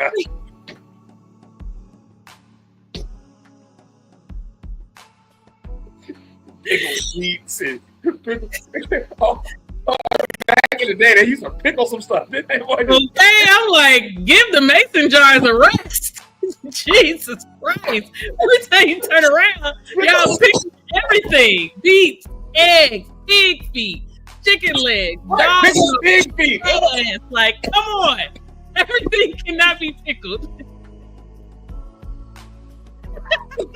Pickling everything. Just pickle, and we got to bring pickling back. We maybe need to bring pickling back. Maybe that's just one of the things when folks start retiring, they just don't got nothing else to do. They just like, well, I got a job. Let me just, just see what happens. Let me just get some. Goodness gracious. Ooh. Well, y'all show my mama some love and some pickled beets or something. Send it to her. And my mama likes, my mama likes the song "Free Bird." She put that out there because she likes that song. She's heard it before. She wants to know if I'm doing glitter like on the project. It's hopefully like label conversations. We'll see what happens. Actual artists got to do their thing. You got to go through a label. You know how it goes. My auntie Regina is here. Let's say hi to her. Saying hi to the Lock Star family, and she's saying it's Fantastic Friday. Yeah, Fantastic Friday. Clock that. Is it clock? Hold on, because I think I said it right yesterday, and then I corrected myself, but I corrected myself to the wrong. It's clock that. Clock the T. Clock. Right? Like lock. Yes, that's right. I forgot about that. Yes. I said clock that yesterday. We were the thing, and somebody did it. One of the we were at a group, and one of the older ladies said. She was like, so clock that. And then I was like, no, she did like that. She did it. And I was like, yeah, clock that. And then I was like, oh, wait, no, my bad. clap that. And there was somebody else that was there that was like, no, you always said it. And I was like, yeah. Clock, lock, clock, lock, clock, lock. You're never going to forget this. Clock and drop. Clock, lock and drop. Right. Clock and drop it. There you go. Clock and drop it. Okay. Maybe I'll remember now. I probably won't, but I will. You won't. You won't. We've done Or this maybe before. clap that is just my thing, So let's see. Uh-oh, look who it is. It's J. Denise Ray. Sister Denise, what's up? All the way from Arm. There it is right there saying good morning, praying for me. Please keep me lifted in prayer. Please keep me lifted up. So I don't say things out of line in Jesus' name. Just keep me lifted in prayer. Because sometimes I'll be saying stuff out of line to people. Even when I be talking about them all the time, I just say out of line stuff. Is it really out of line though? Like, who determines the line? Who determines the line? That's true. That's true. But sometimes you just gotta tell people something to get off the chest. Right. And that's probably what they needed to hear. Correct. So does that make it out of line? No, it just makes it what it is. Sometimes we just have to accept things for what they are. Not necessarily out of line. When I was listening to y'all the other day and Eric was saying, like, who said curse words were curse words? Exactly. Like, who decided that? Who said, oh, this particular word is vulgar? I don't know. It just, Yeah. It's great that's why I love studying linguists and etymologists. I love studying that stuff because the way you see how it, like, you know what I mean? You just see how language evolves over time. And like that challenge, but if you know that, like, history and stuff, it ends up challenging like what you know, because you only know the span of life that you had, and maybe what your parents were able to give you from the span of life they had up to that point. But everything beyond that is like, you know what I mean? And that's what I said, I use the I won't say it today, I'll stay holy for y'all. But a man's private part didn't used to be called that for a man's private part. It's called something, that word meant something else. And then time goes on, it means something else. Then time goes on, and it means something else. And now today, you call somebody a dick, you're not calling them a man's private part, you're calling them a jerk. Like, I mean, it goes down the line. That word's meant everything. Nickname for Richard, a detective. But language evolves, it changes over time. Like right now, all the kids are around saying 6'7", right? That's like, I've not heard a kid say that yet, by the way. I always heard a kid say it. You work with kids and you ain't heard it. I haven't heard a kid say it. My friends that are teachers have, and one of my friends, Erica Nicole, she made her students write a 67 word. It couldn't be more than 67 words essay on what 6'7" means. So I thought that was a cool activity for her to give her kids. Clever. Man, I couldn't be in school with an assignment like that. I would have been like, hey, Dexter, my ChatGPT, write me a 67-word essay. Period. Yeah, I would have been doing that. So, yeah. Anyways, Sister Denise, good to see you today. Hope all is well with you and yours. Let's see here. Look, I told you this was going to happen. This happened earlier when you got on. I'd like to happen earlier when you got on. Eric Rideout is here in the comments. There he is. No, just kidding. See, that's why he took your name out of the book when he was in heaven the other day. That's why. That's all right. I'm glad he ain't God. But he's absolutely right here, right there. I got to thank God for my team. Eric and Rich, they be having my back even when I need them to. Yeah, look at that. Thing you taking 15 years to build can be destroyed in 1 week. And listen, that right there, when you ain't got the right people, that is so true. Like, oh my God. Like, yeah, stories for days. Stories for days, man, about stuff like that happened. Let's see here. Look, see my auntie even saying, what's up, Rhonda? Hey, Auntie. Donna said, don't try cocaine, try Jesus first. Well, yes. I mean, obviously, but, sometimes allergies, you just never know. And then let's see here. You better rinse that stuff out of Pastor Bill. He'll be there tonight. Shameless plug. It's shameless plugs. Yeah. Worship. Hallelujah. Wild. Wow. I did not say that. He said, rinse that stuff out. We're talking about a neti pot. I might need to use the neti pot today, actually. Oh, no. Hold on. Wait a minute. Not both our mamas talking about what the world. That's because they're from a particular generation. They're from that generation that was pickling everything. So they used a good way to put it. Yeah. That's a great way to put it. They're not old. They're from a particular generation. They can be old or young. You don't know. You're just from a generation. Clap that. Yeah. Clock, like lock. You said what? like lock. What I say? Clap. Clock. I can drop it. Right? The clock. Clock. Yep. Clock back. Yeah. Let's see here. And then shout out to Moon Kelp Zero. They don't know what the topic is about. Look, I don't even know what the topic is about no more. We just ran we're just vibing. We're just just vibing at this point. You just, I didn't feel like thinking too hard. There is a topic loaded. Don't get me wrong. We came on with the topic, and then I decided. I didn't really decide. It just happened that way. But I am still keeping the question in the forefront. What do you do if you? And maybe this is real for you at work. And I would highly suggest going, kind of a piggyback off of yesterday's conversation. Like, go back and watch yesterday's conversation, because kind of a piggyback on that is then now what do you do when you got people around you who are not up to the level of where you are or where you're trying to go? What do you do with that when somebody is not at your level best? And that's why I say I'm a precursor that. I'm going to keep precursoring it with go watch yesterday's episode, because even what I'm asking that question today, it's a little bit of a piggyback on yesterday. Mm-hmm. So, I would definitely recommend that you go and check that episode out. But what do you do? Let's see here. Okay, just a couple more. Chris Sanders. What's up, Chris? Ron, do you remember Chris Sanders? I do.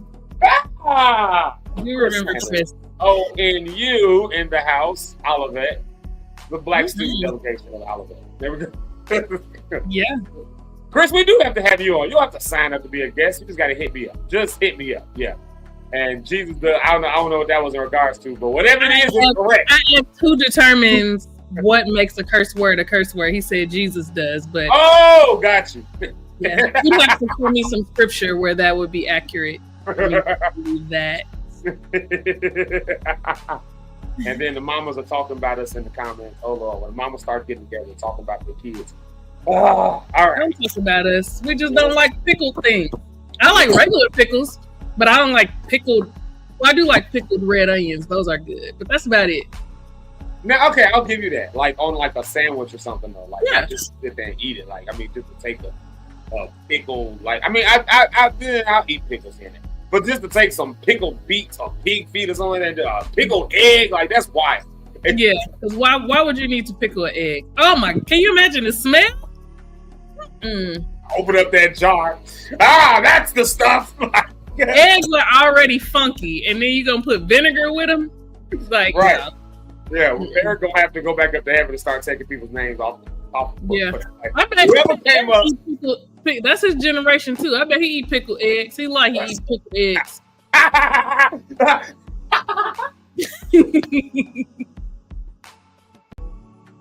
Eric looked like he. What y'all can't see is that Eric is backstage. He just came on, and as soon as he gets on, Ronda like, Eric look like he eat pickled eggs. Like, what? No. You can look at a person and tell. You know what? Like you eat pickled eggs, Eric. Yeah. I saw somebody did that before. I had my guy Jason. So we met first time we met Tony and Tom, Toby and Tommy, like the singers. They sing with Don Lawrence, Kansas City, all that. Excellent singers, great singers. We were doing Goshen, the project on stage, and so we were backstage, and we're meeting them all of a sudden. The singers from the company who are going to be there, they were there. So we're all meeting each other together and all that stuff. We all hugs, it's all vibes. My crew is all love. And so Jason gonna say something. And you met Jason. You saw what Jason said to you when he met you. I'm like, Jason, why do you just say stuff? Yeah. He gonna tell me, he said, you look like you know how to make a good pan of macaroni and cheese. I was like, we all looked at him like, nigga, what? Who says that to somebody the first time you meet him? You look like you know how to make a good pan of macaroni and cheese. Come on over here and give me some light. Oh my God. It's hilarious. You need to have Jason on the show. I was just thinking that yesterday, actually. Yeah. You also need to have KJ on the show. I don't know why he randomly popped up in my mind, but you need to have him on. Now you know me and KJ be clowning. I know. I just turn it off and let y'all go with each other. Just start riding. I saw you randomly like posting something on his timeline one day, and he just came. Yes, we went back and forth for like 2 days. It's so funny. Let me bring Eric to the stage, because when we can actually dive into an actual conversation, I guess. Because I do keep posing that question. And thank you to everybody who said hello. Oh, that's not the right thing. Thank you to everybody who said hello and named the day and all that good stuff. Thank you to all of y'all. But we'll have an actual conversation, I guess, for the rest of the show. I'll be out there back on Zeke Live. And, you know, Rhonda, thank you for being on here early enough, because then it helped me to get my show on. Because our show got on this morning. After I didn't have that interface, I was like, you know what? Forget this show today. I'm not stressing out. And then the AirPods kept going in and out. I was like, you know what? I got too many things to worry about today. My time is valuable. My moments are valuable. And my brain today is valuable. I needed to not be stressed out. So I'm not going to stress over. I was going to cut it off. So this has been very great. Thank y'all. See, friends come through. Oh, Ryan, yeah. You out as that. So there it is. But let's bring another friend to the stage real quick. Y'all help me welcome to the stage. Hold on, I'm going to turn a good song on. Hold on. Can y'all still hear me talking? Can you still hear me talking? Yes, I can hear you. Oh. How about now? Can you hear me now? Yay! All right, StreamYard. Way to go. I'm trying to find the right look. Actually, next week, we might have to have StreamYard. So. Praise God. Eric, right out! I've never ate pig ears and none of that stuff before in my life. Why would you? See, I didn't even say that. I didn't even say that. What did you say? They say nothing about pig ears. I said pickled eggs. No, I don't eat nothing. I hate boiled eggs, all of that. It's trash. You don't like boiled eggs? They're terrible. What, man? I don't like boiled eggs either, but Eric looked like he eats boiled eggs every day. No, I don't eat none of that stuff. Now neither of y'all like boiled eggs? I do not. No. I like deviled eggs, but I cannot just eat a boiled egg. Gross. Yeah, well, you gotta put like some salt and pepper on it. That's nasty too. That's nasty. What? It's a good source of protein. Yes. I don't. It's a good source of protein, and beets are good for your bloodstream. But like, I don't mean I gotta eat it. You like beets? No. Oh, God. No. That's how we got on that conversation, because my mama put in there, she said pickled beets are delicious. And I was like, ugh, that's taking a bad thing and putting the worst thing on top of it. Like, you know what? That reminds me of, I don't know if you see Fred's Instagram, where the white guy has a thing of pickled pig ears. Have you seen it? He put up yesterday.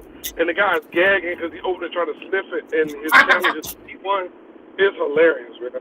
But that's nasty. My mother likes beets. She eats that. I told you it's a particular generation of people. Yeah, she in the car with me. Beet. Your mama in the car right now? Yeah, I'm headed to a doctor's appointment. She just rolling with me. I never ate nothing pickled, nothing. So that's terrible.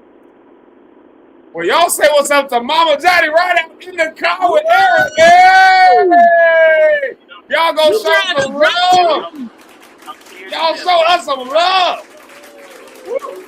Drive carefully with your mama in that car. Put both of your hands on that steering wheel. I saw your comment about my grandmama too. I meant to address that the other day. What comment about your grandma? When I talked about going to heaven and I was in heaven, you said she there with the cake. I saw that. I was curious. Yes, I was curious if your grandmother was there. You said you were in heaven. I was curious. Did you get to see her in the air? Being funny about the cake. I know what you was doing. You think I'm sure that there is cake in heaven. I can't ask about your grandma. I can't ask about cake. You took my name out, so I may never experience heaven. So I'm curious to know what's there and who's there. Let me set this up for people. In case y'all don't know, you got to see the other day. You said what? Oh, he froze up. She could have just asked with your grandma there. She had to bring up the cake part. I know what that cake part was about.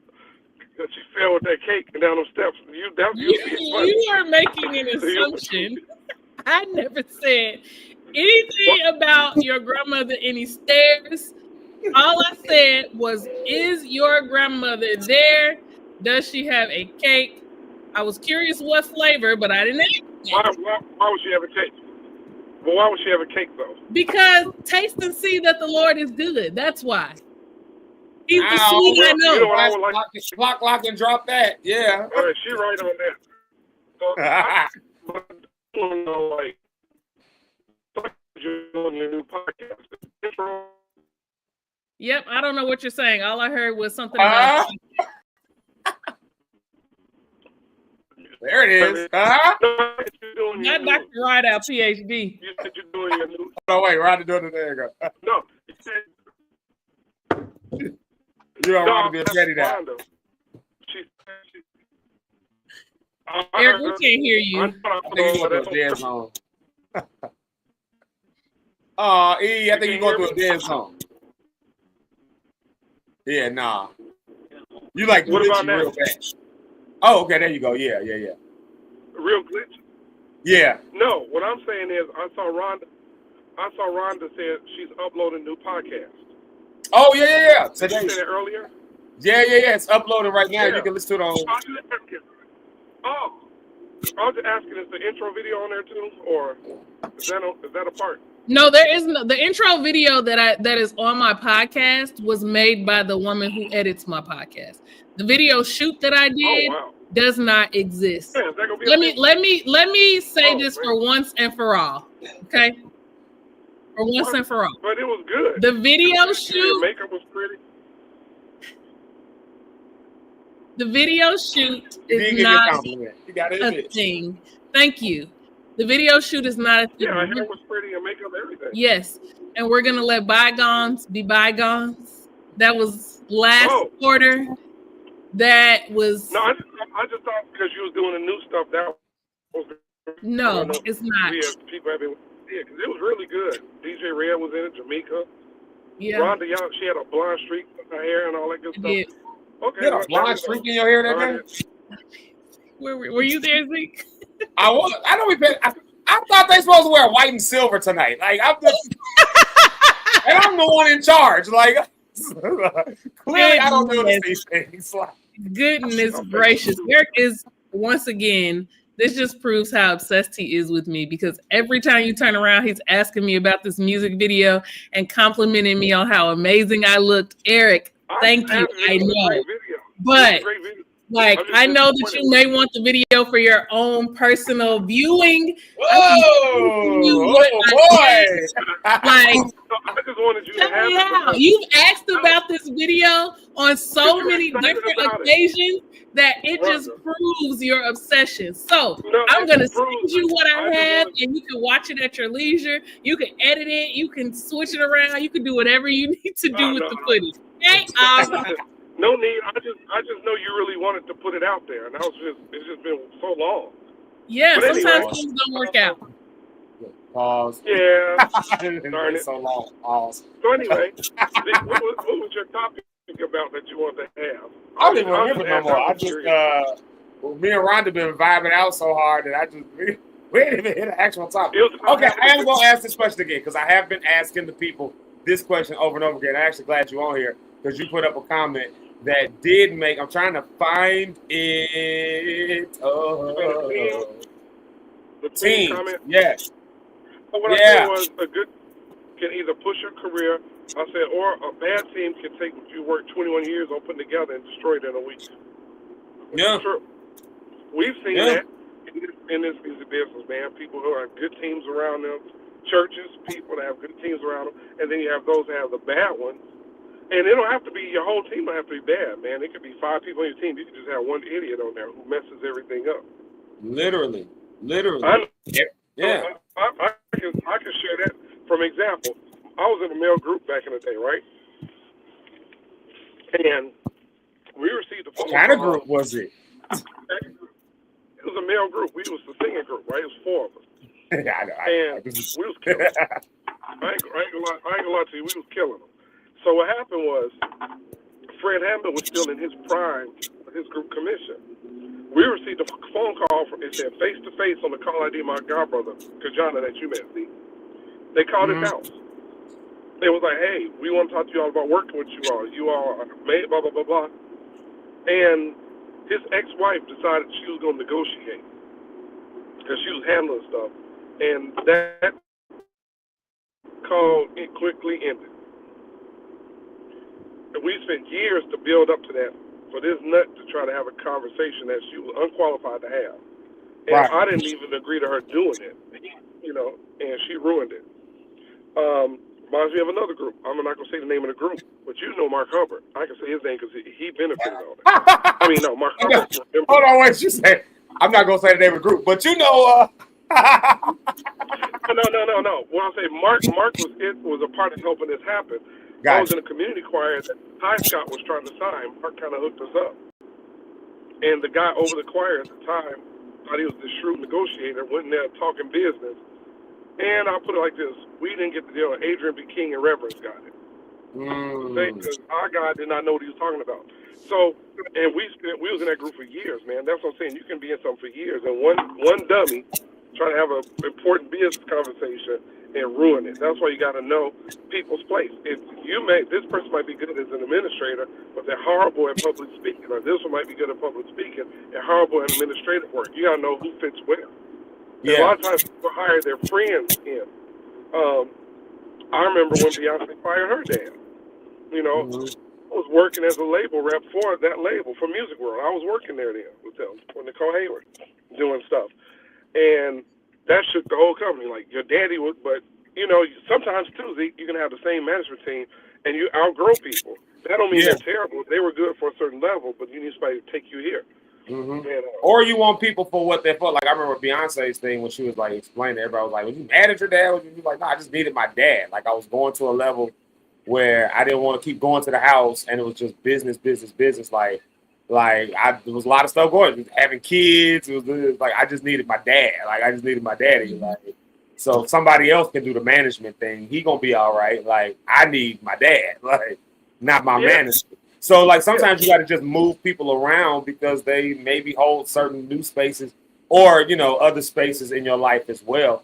And then you got to like leave room for somebody else to take on the job, you know. But what does, like you just said, though, what happens when you do outgrow people, or you're going somewhere and people ain't there, you know? Because some of us, and I'm gonna say some of us, because I'm us, as us, like maybe it's just me. A lot of times I keep people around just because I'm like, no, just give them a chance, just keep trying, just let them just try. They're gonna be good, you know. They see their heart, they gonna, you know, and you just, you know, and love.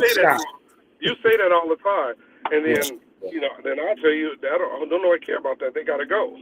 Yeah. You know, because the thing is, you can love somebody and they can ruin what you did. You know. Jesus loved Judas, but look what he did. You know, it's like sometimes you don't need people around you, and just because they're friends don't mean they can't be your friend if they're not in your business. It's just you're still my friend. You're just not open. Yeah. And we know one person, Zeke in particular, and you know, you in the movie that he did. Dude will fire anybody. Family, friends, he said, but if you get in the way, if you mess up my locker room, you got to go. Yeah. And, you know, but you've been that guy. I've seen you do that. But, man, we can hold on to this one. Oh, they've been here from and I know Rich and myself, like, yeah, I get that. They cool people, but they got to go. I was actually just going to say that. One of the great argument points between me and, see, I know Eric and Rich, they my friends, like, just outside everything. They my friends, they my brothers. But they also manage me. So from an artist to management standpoint, one of the great arguments we always have is my heart gets in the way. Like, that is our greatest argument all the time. Like, Zeke, you just got to let people go sometimes. You just got to, like, dude, what do you, because I'd be like, oh, no, like, they really trying. They really working hard. And then, like, I get frustrated because it's the other side of it. Then I get frustrated and come back and speak out the other side of my neck. Man, people just don't know what they're doing. And then when it's time to start making a cut or something like that, I'm like, man, you can't do that to somebody, man. You got to treat people right. We got to do that. They'll be like, like, you know, I'm being vulnerable with y'all, but that's, you know, and Eric, he'll confirm. That's what you all the always time. You do it, and then after you keep them, then you get frustrated. They're not doing what you want to do. My thing is, just cut them from the beginning. You can still be their friend. That don't mean you. And then eventually, they may grow into that place, right? Yeah. And then some of the people in defense of you. Some of the people you fought for that I was like, man, get rid of them clowns. They ended up getting better. So, I mean, it's catch-22. You can have sometimes But some people, man, you gotta give up the ghost. It's nothing happening. No. Give up. Let them go about No, their that is true. She won't get mad at me for doing this either because we've talked about this before. I think we talked about this actually on an episode way back in March. Jamaica Lachey, like she was just going through, and there was a lot of transitions going on in her life at this particular time. I won't say everything in there, but you know, when I believe in somebody, I can also be kind of hard on them too. Like be trying to push them. You kill Jamaica in rehearsal. Sing this note. Yo, go here. You can do this. Stop trying to do that. Do this. Like, you know, I used to. Jamaica, she can start crying. Yeah. Stop. Get out your head. Do all that. And so, like, she went through a period of time, though, where she just, like, wasn't at her best, what I thought was her best. And so, you know, like, we had to do some stuff, and that was me saying, okay, you can't go on this one. You can't do that. All that kind of stuff. But, you know, I never got rid of her. And I won't say people saying get rid of her. I won't say that. It wasn't nothing like that. We weren't just getting rid of people either. But but at the same time, I'm like, I think Jamaica could do more. I think that she can do that. And then turn around and some years go by. And when I'm telling people like, who's writing songs? Who's doing it? And then Jamaica like kills it. One day me and Rich was talking. That's how she ended up on the I'm Walking thing. And we was like, we think Jamaica might be able to do the rap to this. Like, because originally I was rapping on that rap. And then it was like, let's try Jamaica on that. And then we called her up, like, have you ever rapped? No, I've never done it before. She came in the studio. Eric, you was there that day. You had moved to California already, but I think you was still there when we recorded, right? Yeah, at Rap Tracks. Yeah, and when I say, like, she laid it down, I'm throwing her cues. Like, do this like this. Do this like that. I mean, and laid it down. So sometimes you make sure to keep people because you see something in them, and it's just like, no, I know you can do better. And then they turn around and they do amazing stuff. And now I'm such a fan of Jamaica Lachey, like her songs, like those.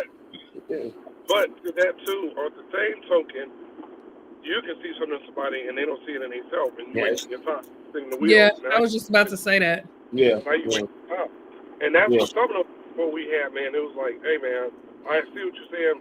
It's not there. Yeah. You know, and Zeke didn't want to be the one to tell him, so I didn't mind. I called him and say, you out. You know. Yeah, Eric will tell him. It wasn't a rude thing. I just told him the truth that this is not working out. Mm-hmm. But there's always room to come back. But right now, because if you let everybody who you want to hold on to, Zeke, we're going to have 2,000 people in LSW New X right now. Like, you have a whole city of people.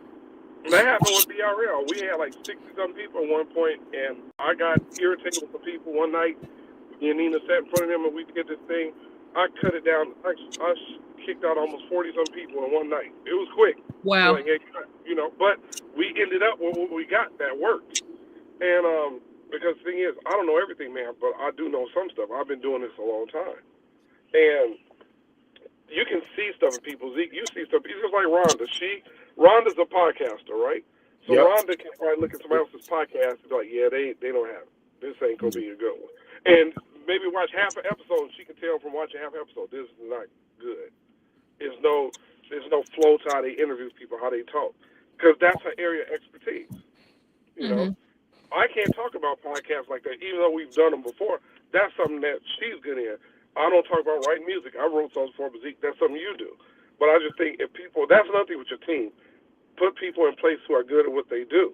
And you don't have to have a large team. We did that national award show every year. We had 3,000 people come every year. My team was 6 people. And we did award shows with 3,000 people.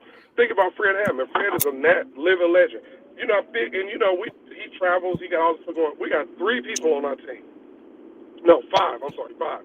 Ray Jr., Ray, Dave, me, and Dr. Talai. That's it. In and out is 10. And we, you know, you don't need a lot. Ty Tribbett is doing crazy stuff. Ty got 3 people. Yeah. Frank got 4 people he trusts. So the thing is, man, it don't take a lot to make stuff happen. It just takes the right people to make stuff happen. Yeah. So and the last thing is I see people from my this is the last thing I'm going to say about this part, and then I'm done. I saw something online the other day. I have a great manager. Thanks to my management team. And I looked at this guy, and for the past 6 years, your manager got you on a pre-Stellar show. You've done 18,000 photo shoots and 1 local thing. That's not a manager, man. That's your friend. Get out of there. If you're with somebody who can't get you on do nothing, can get you in no rooms. Your only room you get them in is Stella's. Anybody can get people into the Stella Awards. You just got to say, I'm a manager. But, you know what I mean? It's a waste of time, man. And I feel bad for this guy because he really believes in this guy that's managing him. And the guy has no credits, no credentials. I can't walk in that room, guy, drop his manager's name in no rooms I go in. None. I can't drop him to nobody. Compared to people like a Walter Thomas or, you know, like Kelvin Leach, Times manager. I go to room, Kelvin, yeah. Even myself, you could go to anywhere in the country and meet stuff, and somebody go, oh yeah, that's blah, blah, blah. Because I've done the work. That's all I'm saying, man. So I'm not knocking nobody. Everybody starts somewhere, but you got to be careful when it's like Zeke. This is your thing. Me and Rich, I know Rich told you. We already said we're gonna take over some stuff. Just tell Zeke this was going. And we haven't had a chance to talk yet, like all as a team just yet, because I've been. The day I needed my managers with me yesterday. Boy, I tell y'all, if y'all would have been there, I would have felt a whole lot more confident. Like, that's a conversation. Like, we're talking about it. Yeah. So, Rhonda, how do you feel as a podcaster? Are you able to do that when you see other podcasts? And like, yeah, this is not gonna be a good one. Not that you judge it or make yourself better, but yeah, for sure. And I think mainly because even before I became a podcaster, I loved listening to podcasts. So there would be certain things that I would be looking for as a consumer even before I started doing it on my own. And that kind of helped me to shape how I wanted to do my show because I did a lot of quote unquote research, even though at the time it wasn't research, it was just listening for my enjoyment. But now sitting in this seat, I definitely listen for certain things. Like I personally, I think because I always say this because I'm an educator, I like things to be organized when I'm listening. Like I like a flow. I need to know and be able to predict what is coming up. Are all the podcasts I listen to like that? No. But I structure mine that way because it's the only way that I can kind of make sure that I'm staying on track and keeping it flowing the way that I prefer to hear it. As Eric was talking, I was thinking about like what it means to be on a team and how important alignment is. I don't think that people often think about that. Like he said, they just get their friends together and they like, hey, we're going to do this thing. And it's like, yes, but is everybody aligned? Is everybody on the same page? Right? Like I think about when you have a closet door, you have those foldable closet doors. If anything goes wrong and that closet door comes off track, it's going to be a mess, right? It may not fall down. It's still going to cover the clothing, right? Or close and, you know, have whatever behind it that needs to be behind it. But if it's off track, that's going to be annoying after a while.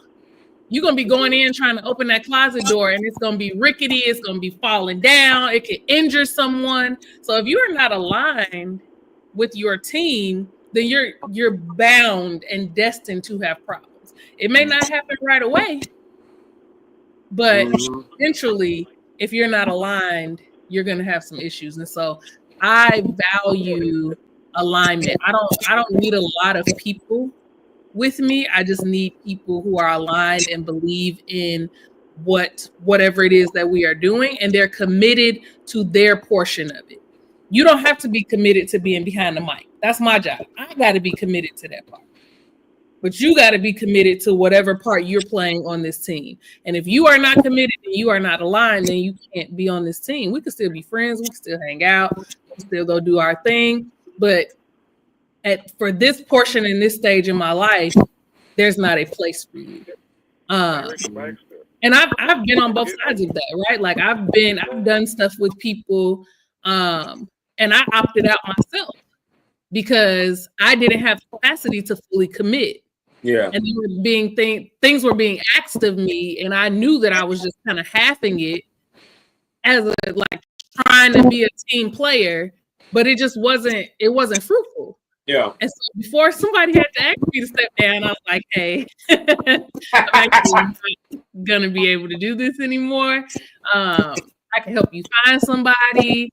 I can do what I can until X date, but after X date, I'm done. And it wasn't, I mean, maybe it was some hard feelings. I don't know. I haven't been asked to do anything. Well, I have been asked to like volunteer and do like a few things here and there, but in terms of like the full commitment,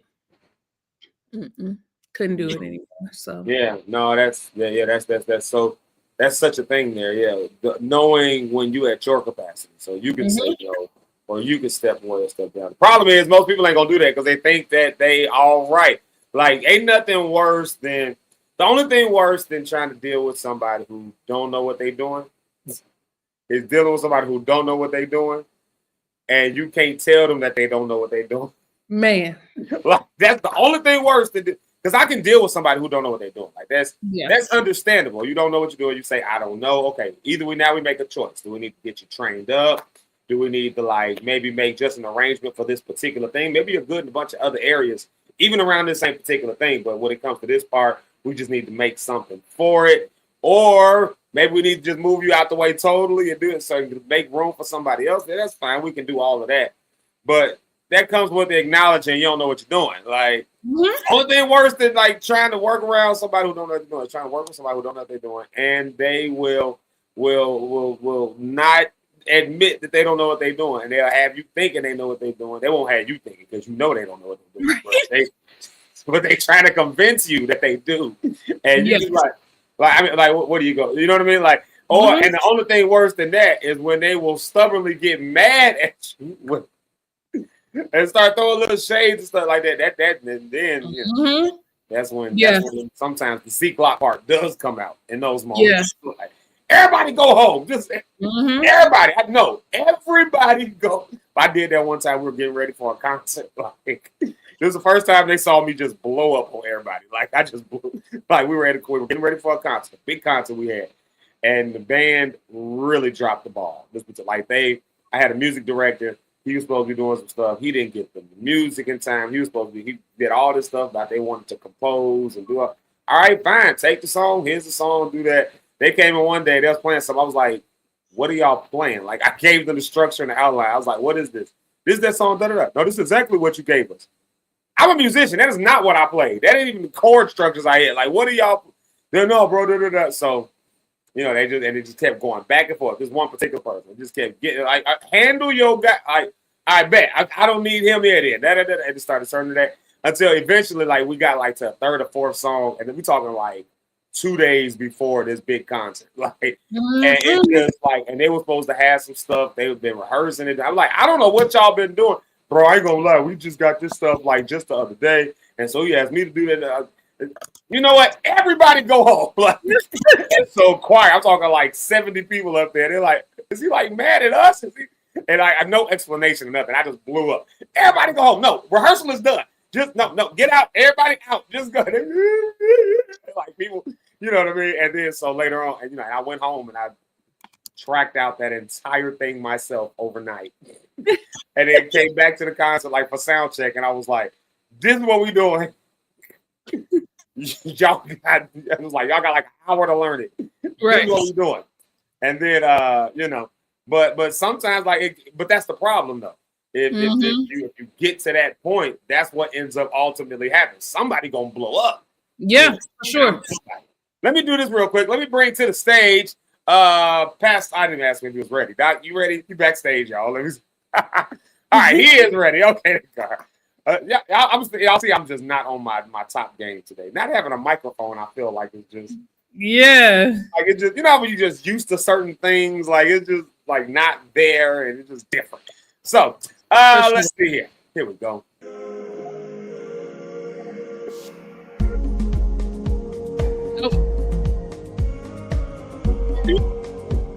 Now you can hear me. I can hear you. Okay, there you go. How come I can hear you then? Like maybe because I'm playing through my computer. I don't know. Because I'm Rhonda. That's true. Yeah. Favorite host of Zeke Live in the morning. There we go. Y'all welcome.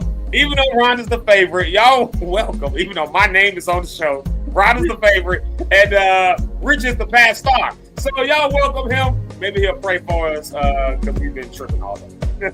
Baby. Rich Holmes, everybody said baby. What's happening? What's going on? Woo! What's cracking like it, Doc? Zeke, lock, stars, run on the rock. Oh, she gone already. What's happening, everybody? Not much, man. How art thou? Man, thou art doing great. Another day to be alive, so grateful for that. Oh God! I just opened up the back chat. I'm so sorry. What happened? You got to see the back chat. Lord Jesus, I didn't even see none of that. Oh Lord, that's cool. Yeah, okay. So, yeah, she'll be there. She'll be there. She'll be all right. She'll make it through. We usually have music breaks, y'all, because we be needing to like grab stuff, do stuff, all of that. Yeah. I didn't see none of it. Oh, you missed your music break. Yeah, well, I didn't do no music breaks today. I did one music break, and then we just morning shout outs. I just let them go long. Speaking of morning shout outs, let me say hi to my mother-in-law, who I saw pop in here, Miss Sherry Banky. Y'all show her some love this morning. And let's see, Will Chapman is over here. Westside Willie. Westside Willie. And Miss Ursula Ellis is here with us as well. Look at that, y'all. Cool. Brony Cat had to go. Good so morning. Hi to her. But yeah, man, we've been talking a little bit about what we've been talking about, some of every random thing you could think of. But just the idea, though, rounding the whole conversation out. What do you do when you got people in your team who don't know what they're doing? And so, as a result, do you get rid of them? Do you try to bring them up to your level? Do you come down to their level? Do you go your separate way? Do you send them on their separate way? Or do you replace them in some kind of way within your organization or within your, like, I know it's different for every situation, but I don't know. When you find yourself in these situations, what do you do? I try to define like what the what are they good at? What is the 100% at? I believe everybody's 100% in something, and it's just trying to find it. If it doesn't align with what I want to do or what the goal or the vision and what I'm looking to go with our project that we're doing, then yeah, you got to have tough conversations. I'm okay with having tough conversations to get people to realize, is this where you should be? Is this where you want to be? And is this someplace you can be successful in? And if they can and won't put if I don't see the effort to try to get better, to level up, if you will, if I know if I'm leading the project and I'm putting all this effort into it, I need to see you doing the same thing to at least get better. If I don't see that you're getting better, then yeah, it's time to have another tough conversation. Yeah, I get that. Yeah. But yeah, you can't be afraid to have it. You said what? So you can't be afraid to have it because this is your thing in the end. You know what I'm saying? They're part of your team for a reason. You had them there for a reason. And one thing I got to learn, and I was grateful for just being a manager or whatever, is if I'm like, if I'm not good at this or you don't think it's working out for me, I want you to find somebody better. Like, I'm okay with it. Like, get somebody else that's going to help you reach the goal that you want to get with. Because I know we talked about with friends versus hiring somebody really as management, how that can kind of be blurred lines at times. But that's just really where I'm at with it. Like, if you think there's someone out there, go ahead, because I want you to succeed, you know what I'm saying, that much, you know what I mean? So I think that's important to know that as well. That's part of your team. Yeah, no, that's true. That's good stuff right there. That's absolutely true. Yeah, I know Rich, like we were talking about with Eric when he was there, he had to go, he was at the doctor's. But he was, I know Eric he be on the move. He went from being in heaven to having to go to the doctor. It is. Having to go to the doctor. There you go, man. But just talking about letting having those tough conversations, having those being comfortable with that, being able to do that versus me, I said versus me, where I'm much more of the I can see the potential in them. Let's just let them do that. Yeah. And I was saying, like, I was a little vulnerable on here. I said, from a management standpoint, and I told him, I said, Rich and Eric, they're my friends above all. For all the other stuff, I was friends with these guys first. Like, but they're good at what they do. But I said one of the main arguments we always have is, Zeke, stop letting your heart get in the way, bro. Like, and I'm like, no, man, just let the people do the thing, man. I'm telling you, they're gonna be all right, man. Just let them do this, man. Just let them. They gonna be okay. And then you get frustrated on the other side and be like, bro, people be like, and I'm sick of this and that. I just need to move on. And then when it's time to move on, then here I am not moving on. Like, you know what I mean? And say time kind of let us see how that plays out a lot of times, as we keep getting time and we see what's happening, we see what's going on. And I think it's important to know when it's time to kind of make a shift in things like that as well. Yeah. And that's important to have a good team that can see that and say, hey, you know what? This is great, but that ain't quite it where you need to be at. Here's the level we need to get to, and let's get back on track on getting to that. So I think that's important as well with this, man. It's I believe it's divine alignment, divine connections is during this season. And so I'm hoping and seeing that throughout this journey, throughout this year. Yeah. No. That's definitely true. And we did say we're going to hold ourselves accountable, Lock Stars. We said we're going to hold ourselves accountable through the rest of 2025. And I've got a team that's been holding me accountable. Y'all, they always holding me accountable to something. Because I'm, like I said, I'm the one, I will talk straight out the side of my neck and be on some, I talk straight out the side of my neck and be on some, no, just let them stay. They going to be all right. Just let them do. But then I burn, because the only other side of that, I'm telling y'all, Lock Stars from experience, and y'all probably have experiences too. If you got a heart like mine, it becomes less about the work and more about people's emotions and people's feelings and all of that stuff. Even though we say feelings ain't involved, they do get involved. When you're an artist, that of course is a thing too. You're so emotionally invested in the thing and the people who maybe had it coming on. But at the same time, the only other side of that is if you want to really get it done and you're really driven, then during that season that you're really, really driven, you're going to figure out how to get it done. The problem is it's going to be you that's doing it while trying to drag somebody along. So it's not even just you doing it. You're doing it while dragging somebody along. I'm not telling y'all that because I heard that. I didn't read that in the book. I don't know that anybody ever wrote that book. Maybe I need to write that book. That's actually what I've lived out.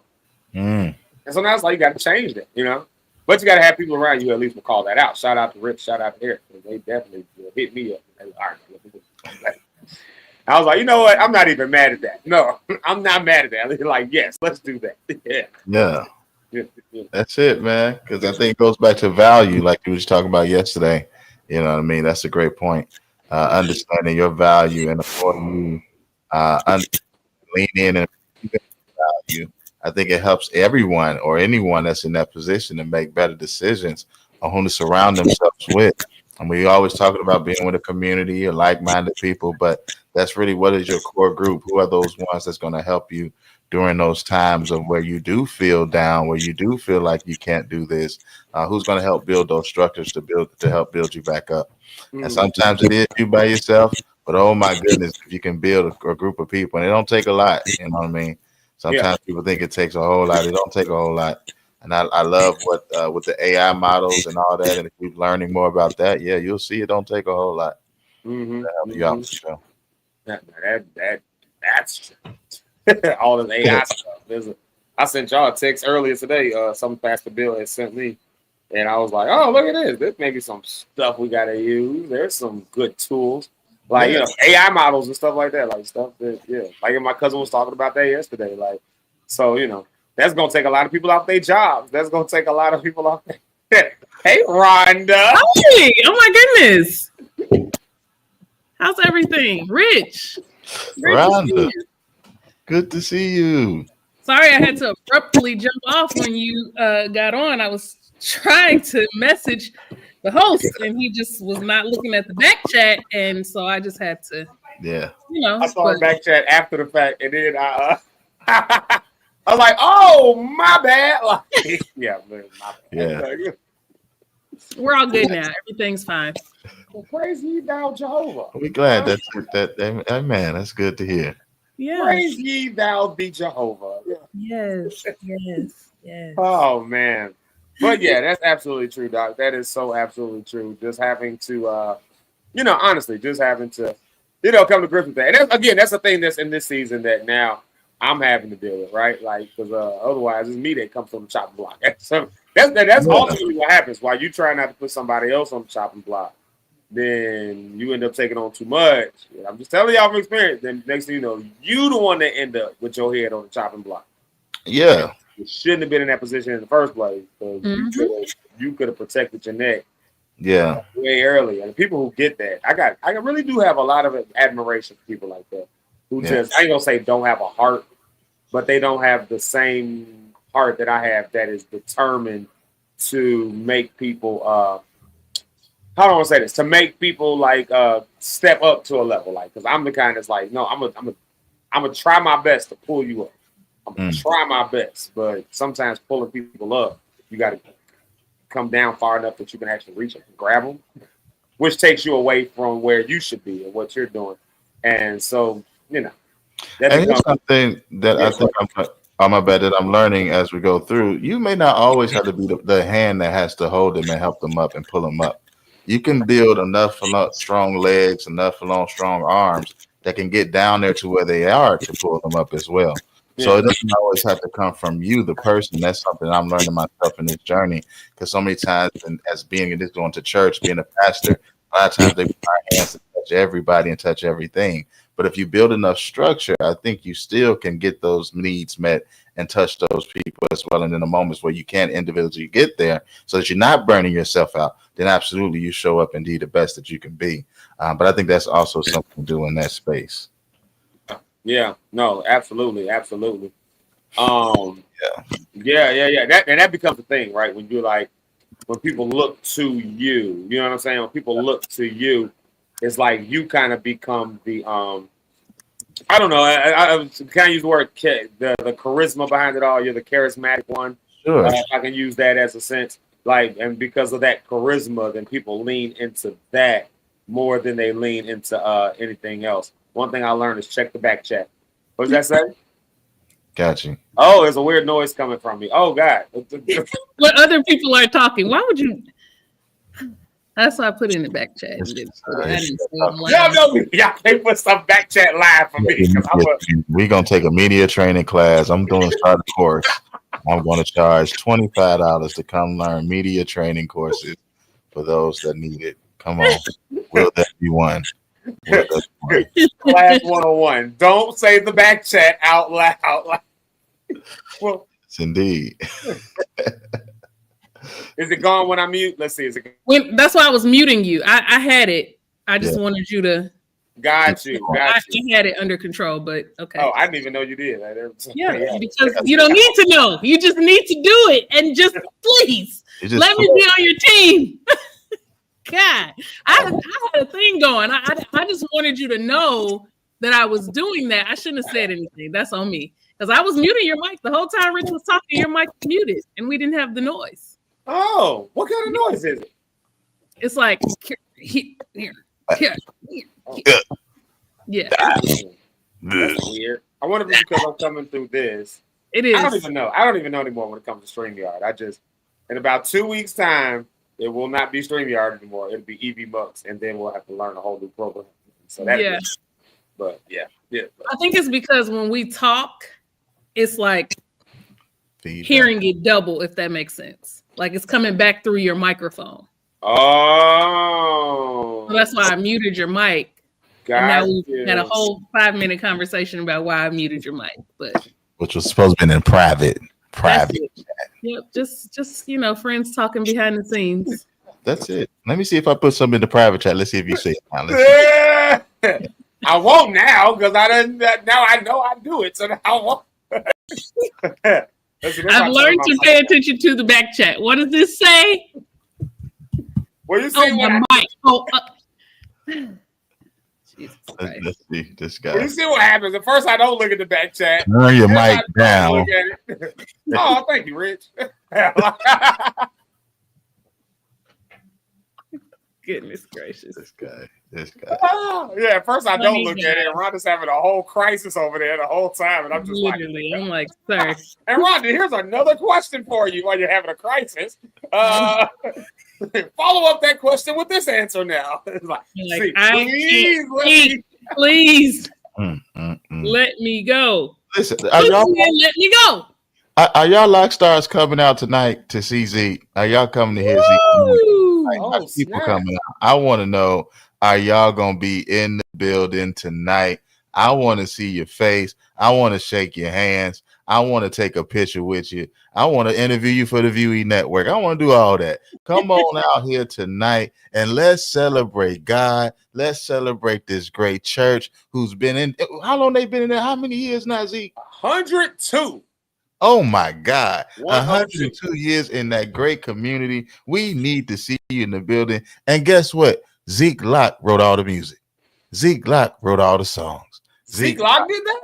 Yeah, this guy named Zeke Locke. You know, some people say they never heard of him, but I heard of him before. You need to show up for Zeke Locke on this night. I don't know if Rhonda on the Rocks is going to be there because she got such a busy schedule. But if she shows up and you get a picture with her, I may have a gift for you. I don't know. But just show up and we're going to have a good time. And you may have to watch the Rhonda on the Rocks series. You got to let me know what the first title was for season 1. But if I know you seen that and you see me at Zeke Locke show tonight, ooh, I may have something for you. All right. Uh-oh.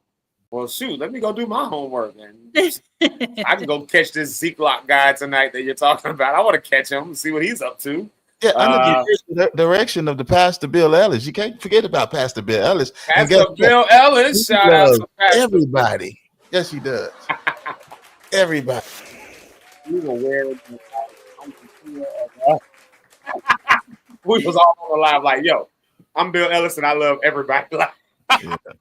We were just walking around saying that to people. Smack the air because he loves everybody. But that's my promo for today. I hope you guys enjoyed it. Thank you for that, Doc. Thank you for that. Yes, yes. Rhonda, when you coming down, I know I put you on the spotlight. I didn't know if you were or not. You said what? Here's the thing. I had plans already before Zeke announced this. But I'm trying to see what I can do. I'll just say that. Maybe I'll come late. I don't know. We'll see. Okay. Ooh. Hold on, wait a minute. Maybe it's a surprise. I don't know. My mic is going to cut out, but I got to turn the track on for this one. Hold on a second. Wait a minute. Hold on. Here we go. Can y'all hear me? Yes. Okay. So, Rhonda. Yes. I was on a date the other day. Oh, yeah. Was that yesterday? No. No, that was like the day before. It was Wednesday. Right? Yeah. Wednesday. It was cool. I haven't gone out on a date since y'all sent me on one. Oh wow. Yeah, it's been a minute. Cause you got stuff to do. Didn't want to be bothered. You got stuff to do. You got to be bothered. I'm just like, niggas be damned. I don't want to be bothered. So, niggas be niggas. Yeah, so no, it was cool. I think that would I go out on a date with him again? Yes. If I had to rate the date on a scale of 1 to 10, I would give it like a 7.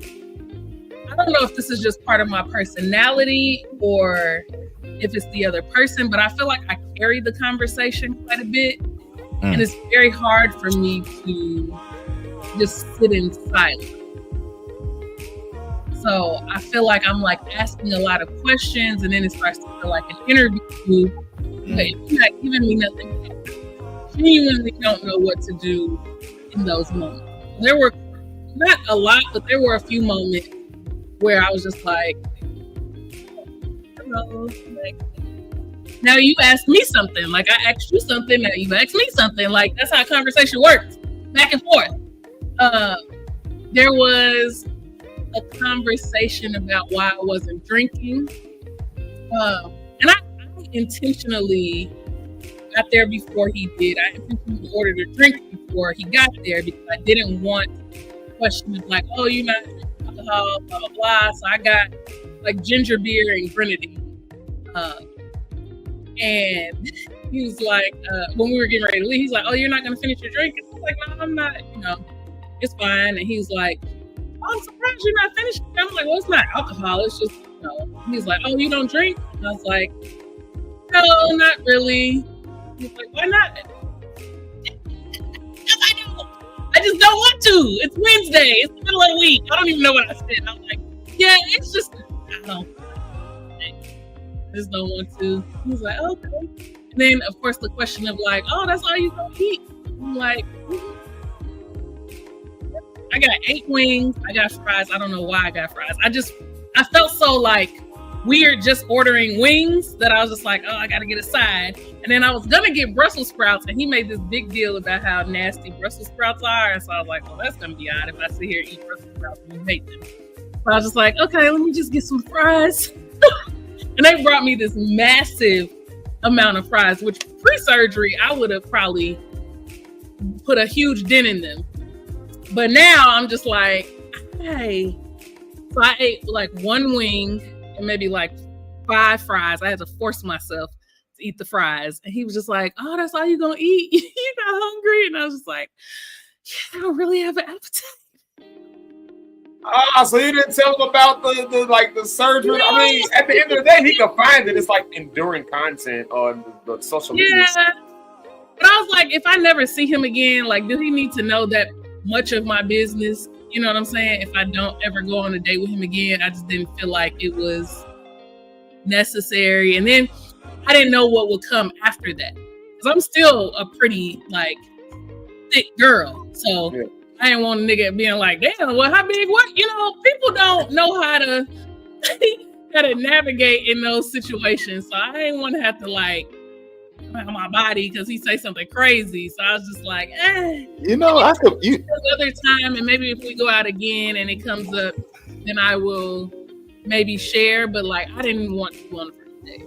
I want to say, like, I think that trait, I don't know if that's just a female trait, if all female have that, like, to think of all those scenarios and then know which one to go with. Like, that's amazing. That's something I have to work on in this journey for real. Because I'll just be the one this is the one I'm going with. This is it. This is the one. And I'm going to make this one work. But you just see all the scenarios, like, well, I don't want to say this, but this can go here. And I'm going to go off on him. And if I go off and that's going to mess up the whole day, and I really want to get nice, you know, I can get it.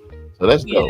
I don't know if that's a female trait though, because I do the same thing. That's how I get sometimes so stuck in a loop. I'll be like, no, if we do it this way, then this gonna happen. If you do it this way, then that's gonna happen. If we go there. I think it's just a personality thing. Yeah, y'all got much more of the type of personality you'll like go with. I think you'll think on it real good. If Eric was here, I'd say this though. But Eric is the kind of like, nope, we just go with that. Let's go. Yeah. And he can figure it out. Like, hey, some kind of way he does every time. Like, I mean, I'm leaning more into that. I don't know what that's called. I got to find a scientific trait for that, what that's called. But that's something I'm leaning more into.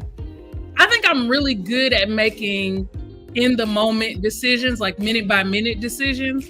But because I knew this date was coming, I knew so I had time to kind of think about it. I had time to think about like, if he asks me this, what am I going to say? If he asks me this, and I know that my eating and drinking is a big focal point on a date where we're eating and drinking.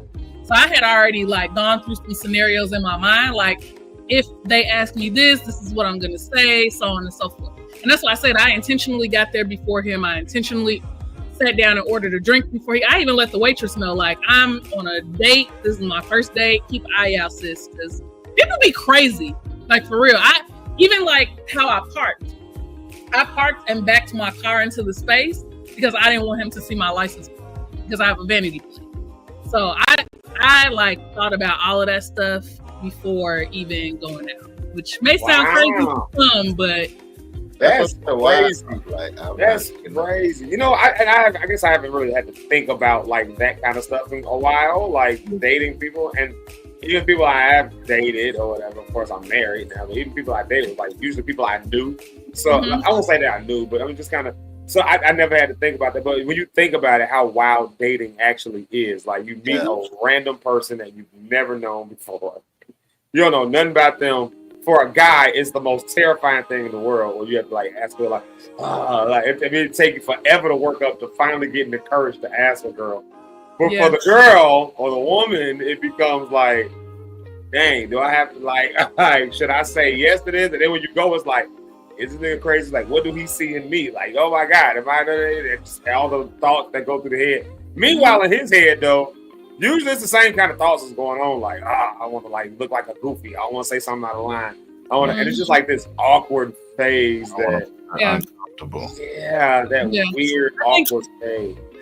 I think women think more about the safety piece of it because I'm not gonna say women are more charismatic, but in situations like that, we kind of know how to show up, right? Like we know how to talk and all of that stuff.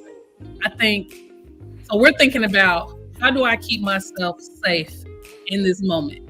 If something goes left, what am I going to do? Like, I intentionally picked a place that was near where one of my family members lived. Like, I did the whole thing before even, Okay, so now able to access me.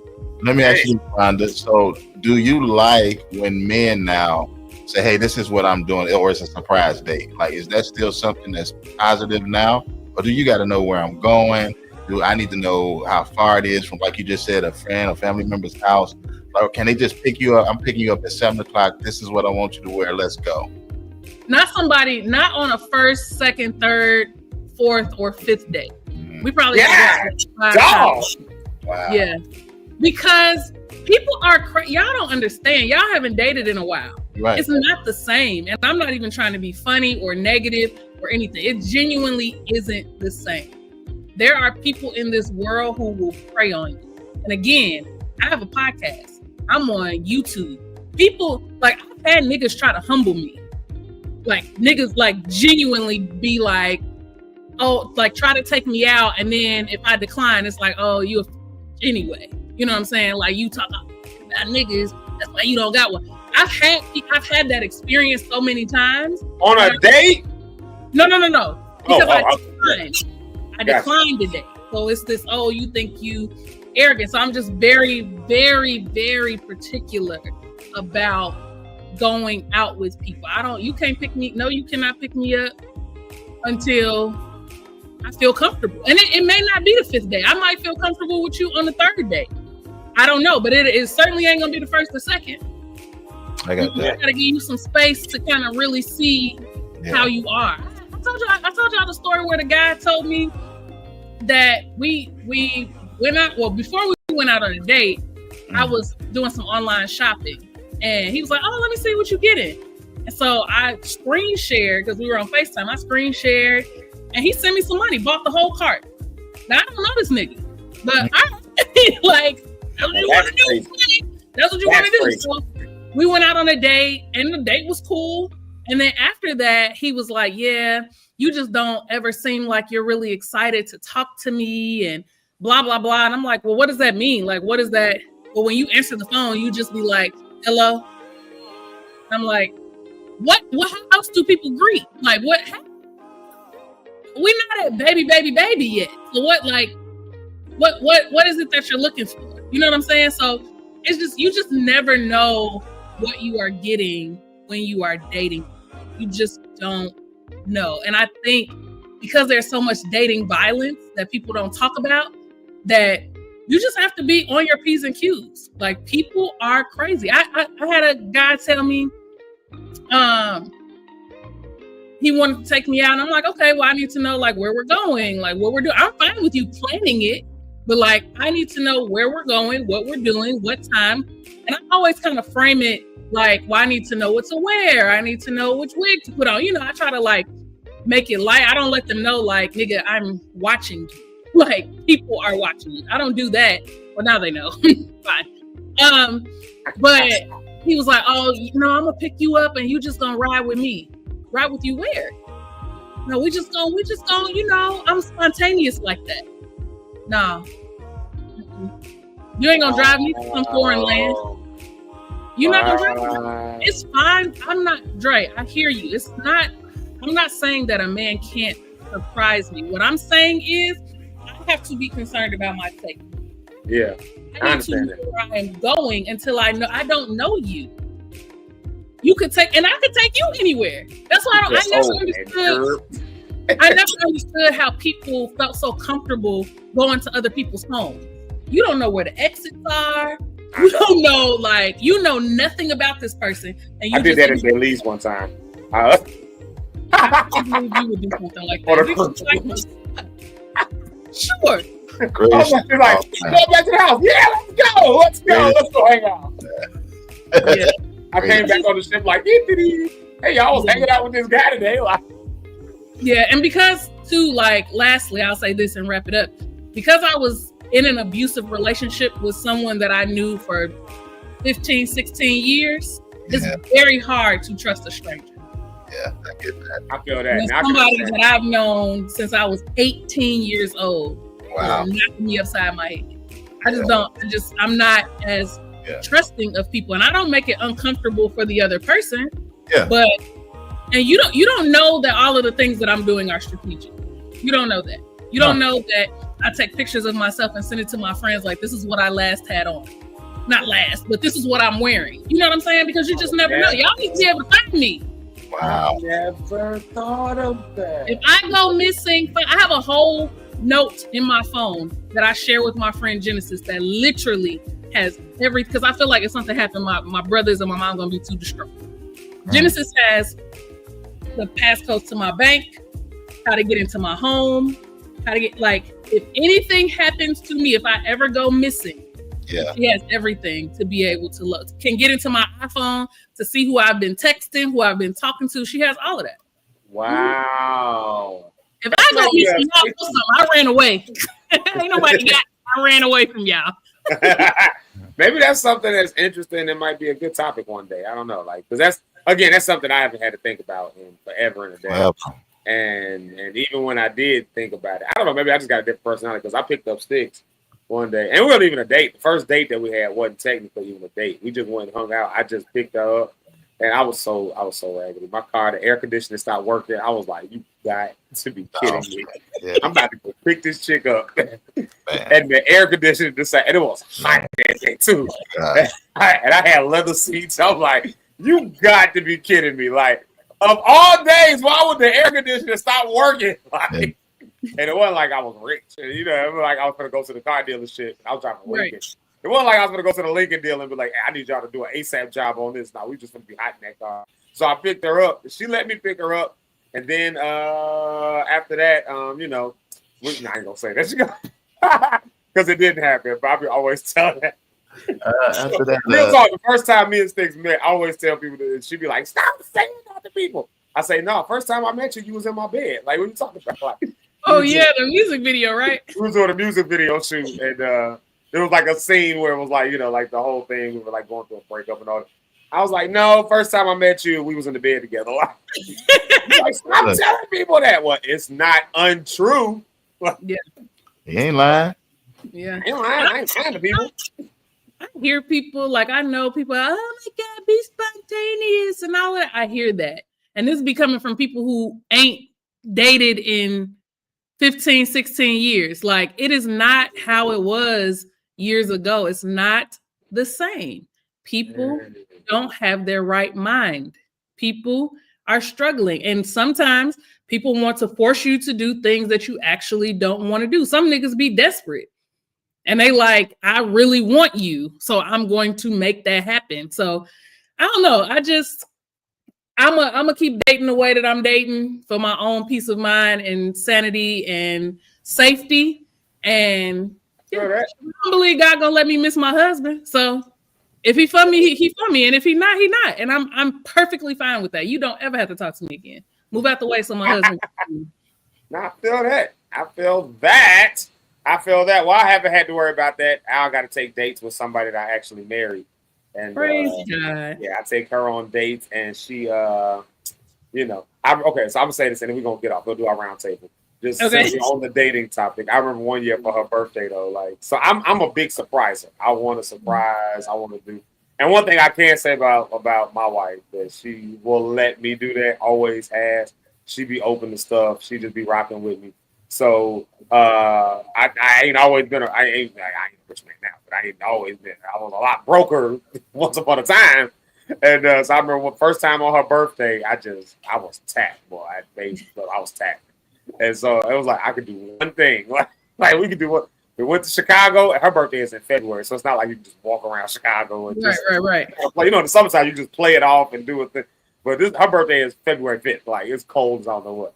So ice skating cost me, like, I think we paid maybe $8 some time ago. So it probably costs $38 now.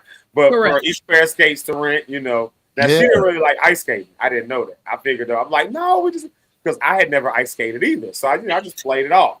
I'm just like, also, no, let's just have fun with it. Let's try it out. So we did the ice skate thing. We actually had a lot of fun with it. But dinner, that was a different scenario. But I was able to be one thing. And this was ultimately married. One thing is that I was always able to be super honest with her, super open with her, and so I was like, look, we can either do this activity or we can go to dinner. She was like, well, let's do the activity. And then I was like, well, we can do Subway. We went to Subway, and she still says that was like one of the best birthdays she ever had. Oh. I didn't buy her cake. I bought her one of those. It was when they first dropped that cookie with the cranberry or whatever in it. Like, she got one of those. Yeah. And she still says this as one of her best birthdays. However, the next year, I tried to surprise her with I gave her a choice. I said, you could choose option A or option B. Now, the big surprise was taking her to the Blue Man Group. She had been saying all this time she wanted to see the Blue Man Group. So I already bought the tickets and everything. But I had a whole day planned. Yeah, man, it was killing it too. But I had like a whole day planned. So it started off with either going to the museum or going to the aquarium. I didn't tell her which one it was, but we went to the museum. There was like an exhibit or something like that. That was something we were interested in. So it was going to be that or the aquarium because I was to protect the penguins. So she loves go in and feed the penguins and stuff. And I was so mad because we got there. And and somebody in front of us bought the last 2 tickets. Oh, my God. Pissed. We still had a great time. But anyways, she made me feel so small, though. Like, because I was like, you can choose option A or B. I was like, but you got to choose now because I got to know which way I'm going. Like, I either got to get off right here or get off right here. Because, I was just holding it as a surprise. It was fun. And then, so when I was like, well, option A, I told her we're going to the aquarium. I was like, we're going to do such and such. And she was like, I know you're not taking me to the museum for my birthday. Like, I know you ain't going. And I'm like, hey, like, what have I ever done? Like a bad, So just let the guy surprise you. Because then it ended up being also one of her favorite birthdays. I do birthdays well. Good. It's good. I'm working on Dre, it. I see your message. Please inbox me. Please inbox me. I have one question. I know we gotta go. Oh my God, it's 10:15. I have one question. When you guys are thinking of doing things for your wives or when you were dating, did you ever think to ask other women? Like when you were stuck, like, yes. Because I'm like, do men do that? Like, why not ask a female or another woman, well, I only have $40. What would you like if the nigga only had $40? Like, what could I do? Like, okay, I just want to make sure. Absolutely. About stuff that, like, stuff that, you got to have, like, close friends. They got to be, like, real sisters, though, because you got to be able to just ask questions for real. Right, that they're not going to get back. Stuff like, yo, like, if my girl keep wearing this, but I want her to wear this instead. She got this on, and that ain't really what we like. How do I say that to her? Right. I said it before, and the argument that happened was not great. Like, so how do I? Like them kind of questions. Well, sometimes you get them answers. I'm grateful my wife has a bunch of sisters, so I ask them all the time, every Christmas, every birthday, because they talk. I talk. Hey, sis, listen, what's she been saying? Here's what I'm thinking about getting. That's good. You should do that. Okay. I'm thinking about get this. What's wrong with you? Why would you even think about? Oh, okay. My bad. Like I had those conversations. So shout out to all my sisters. Yeah. Guys do that. We definitely do that. Yeah. Sometimes, ladies, that friend that your guy said is his friend really is his friend. Trust me, you need that person to be in his life. Because he probably didn't say something to you because she was like, nigga, don't say that to her. Like, do not say that. Like, do not get her that. No. I guarantee you. You know her better than I do, but I guarantee you, she will not like this. Like, I've gotten better because I sucked at being gift givers. Like I would ask Zeke, like, "Hey man, what's some things you done?" I ask dude, what I'm saying, I'm close to, and then like now I just write notes throughout the year. She just drops hints. I didn't know ladies do hints throughout the year. And so I got a whole notepad on my phone of everything this woman loves, likes, has said. Very good. Like, oh, okay, got it. So now when it comes around, I know the right perfume because I'm tired of buying the wrong one. I'm like, I have bought the wrong one so many times, and I've been expensive buy. And this is the big ones. I don't get the little small, the whole big one, the whole package. And I give it to her. She'd be like, oh, and I'd be like, I'm mad because the expression ain't what I expected to be. And she like, loud and wrong. You was very wrong, babe. I appreciate that, but you was very wrong.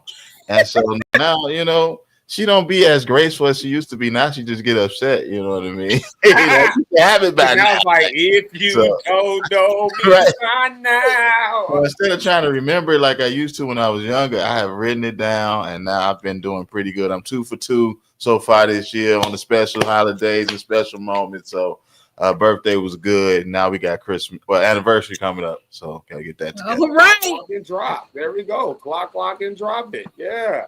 Clock and drop it.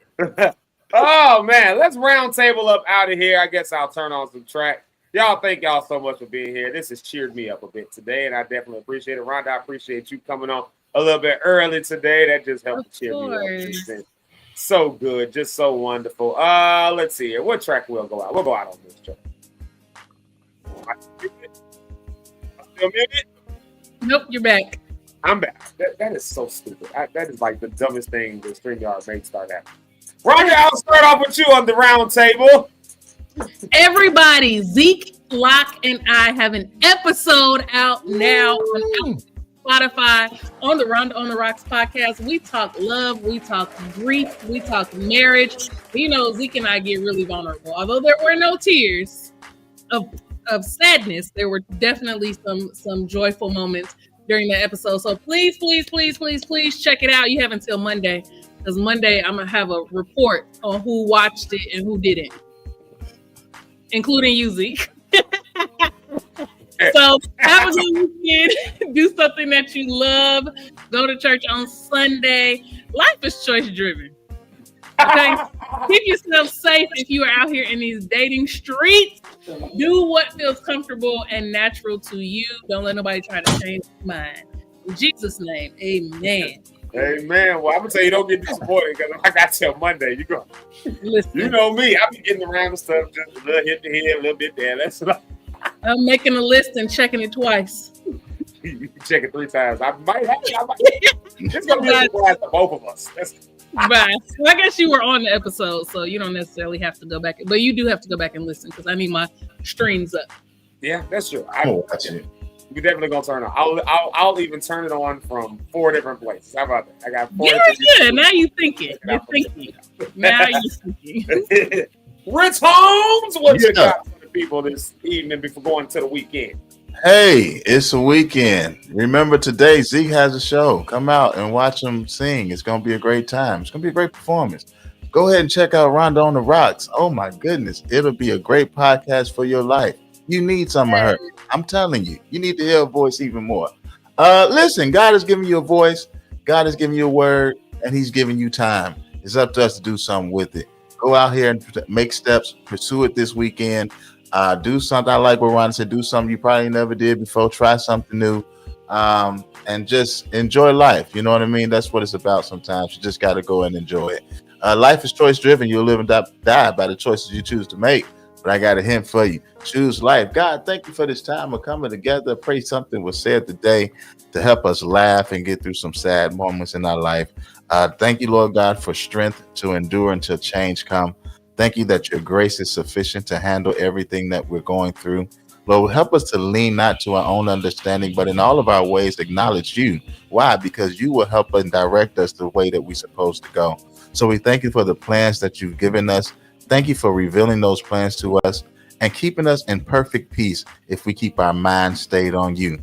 Lord, help us to continue to hear your voice. Keep us protected this week as we got this weekend in Chicago and everywhere else that people are residing. Keep us protected, Lord God. Save our streets. Keep us hold in Jesus' name until we meet again. We pray. Amen. Amen. And amen. Thank y'all so much. What a wonderful, excellent day. Again, if you're not doing anything, y'all, make sure y'all come check us out at the Night of Worship, APC. If you're here in the Chicago area, come on and say hello. Rich said he'll take a picture of you. And Rhonda on the Rocks is going to be maybe there, maybe not. We don't know. There's only one way to find out. You got to be there. Let's see here. Of course, Miss Ursula Ellis says amen. Wait a minute. Stop the music. Stop the music. How Rhonda get the only goodbye? What? Right. Where's Eric when I need Eric? Eric, you gotta come out the Eric, you gonna Eric, where are you? Have a great weekend, Rhonda. Right, like what? Everybody loves Not Rhonda, a man. man. They love Is I Rhonda. not a man. I don't get. They love her.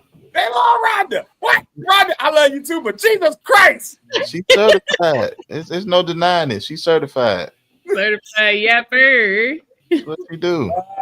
Well, I'll say bye to your mother then. Since she loves us, then like somebody loves us. Yeah. She said, great fun Friday podcast today. Y'all have a fantastic weekend. And hey, y'all again, if y'all not doing nothing, come on out tonight, man. The night of worship. Y'all can see Bishop Ron Woods will be there. That guy on the left-hand side, his name is Zeke. If you've never heard of him, then you'll have it. Oh, look, me, Rich, we get a good weekend. We gotta have ours together. But and there's no emoji. I mean, there's an emoji. There's no exclamation points. There's no. I want y'all to just look at the difference. I want y'all to look at the difference between Right. the two of these. One has feelings. One has no feelings. One has spirit fingers. He Right. said, We get a pray plate. y'all have a good weekend. We get an imaginary plate. All right, y'all. I love y'all. Let the comments, the race for the last comment begin. Y'all have a great weekend. If you're not doing nothing else, come check out the Night of Worship. We'll see y'all. Peace out.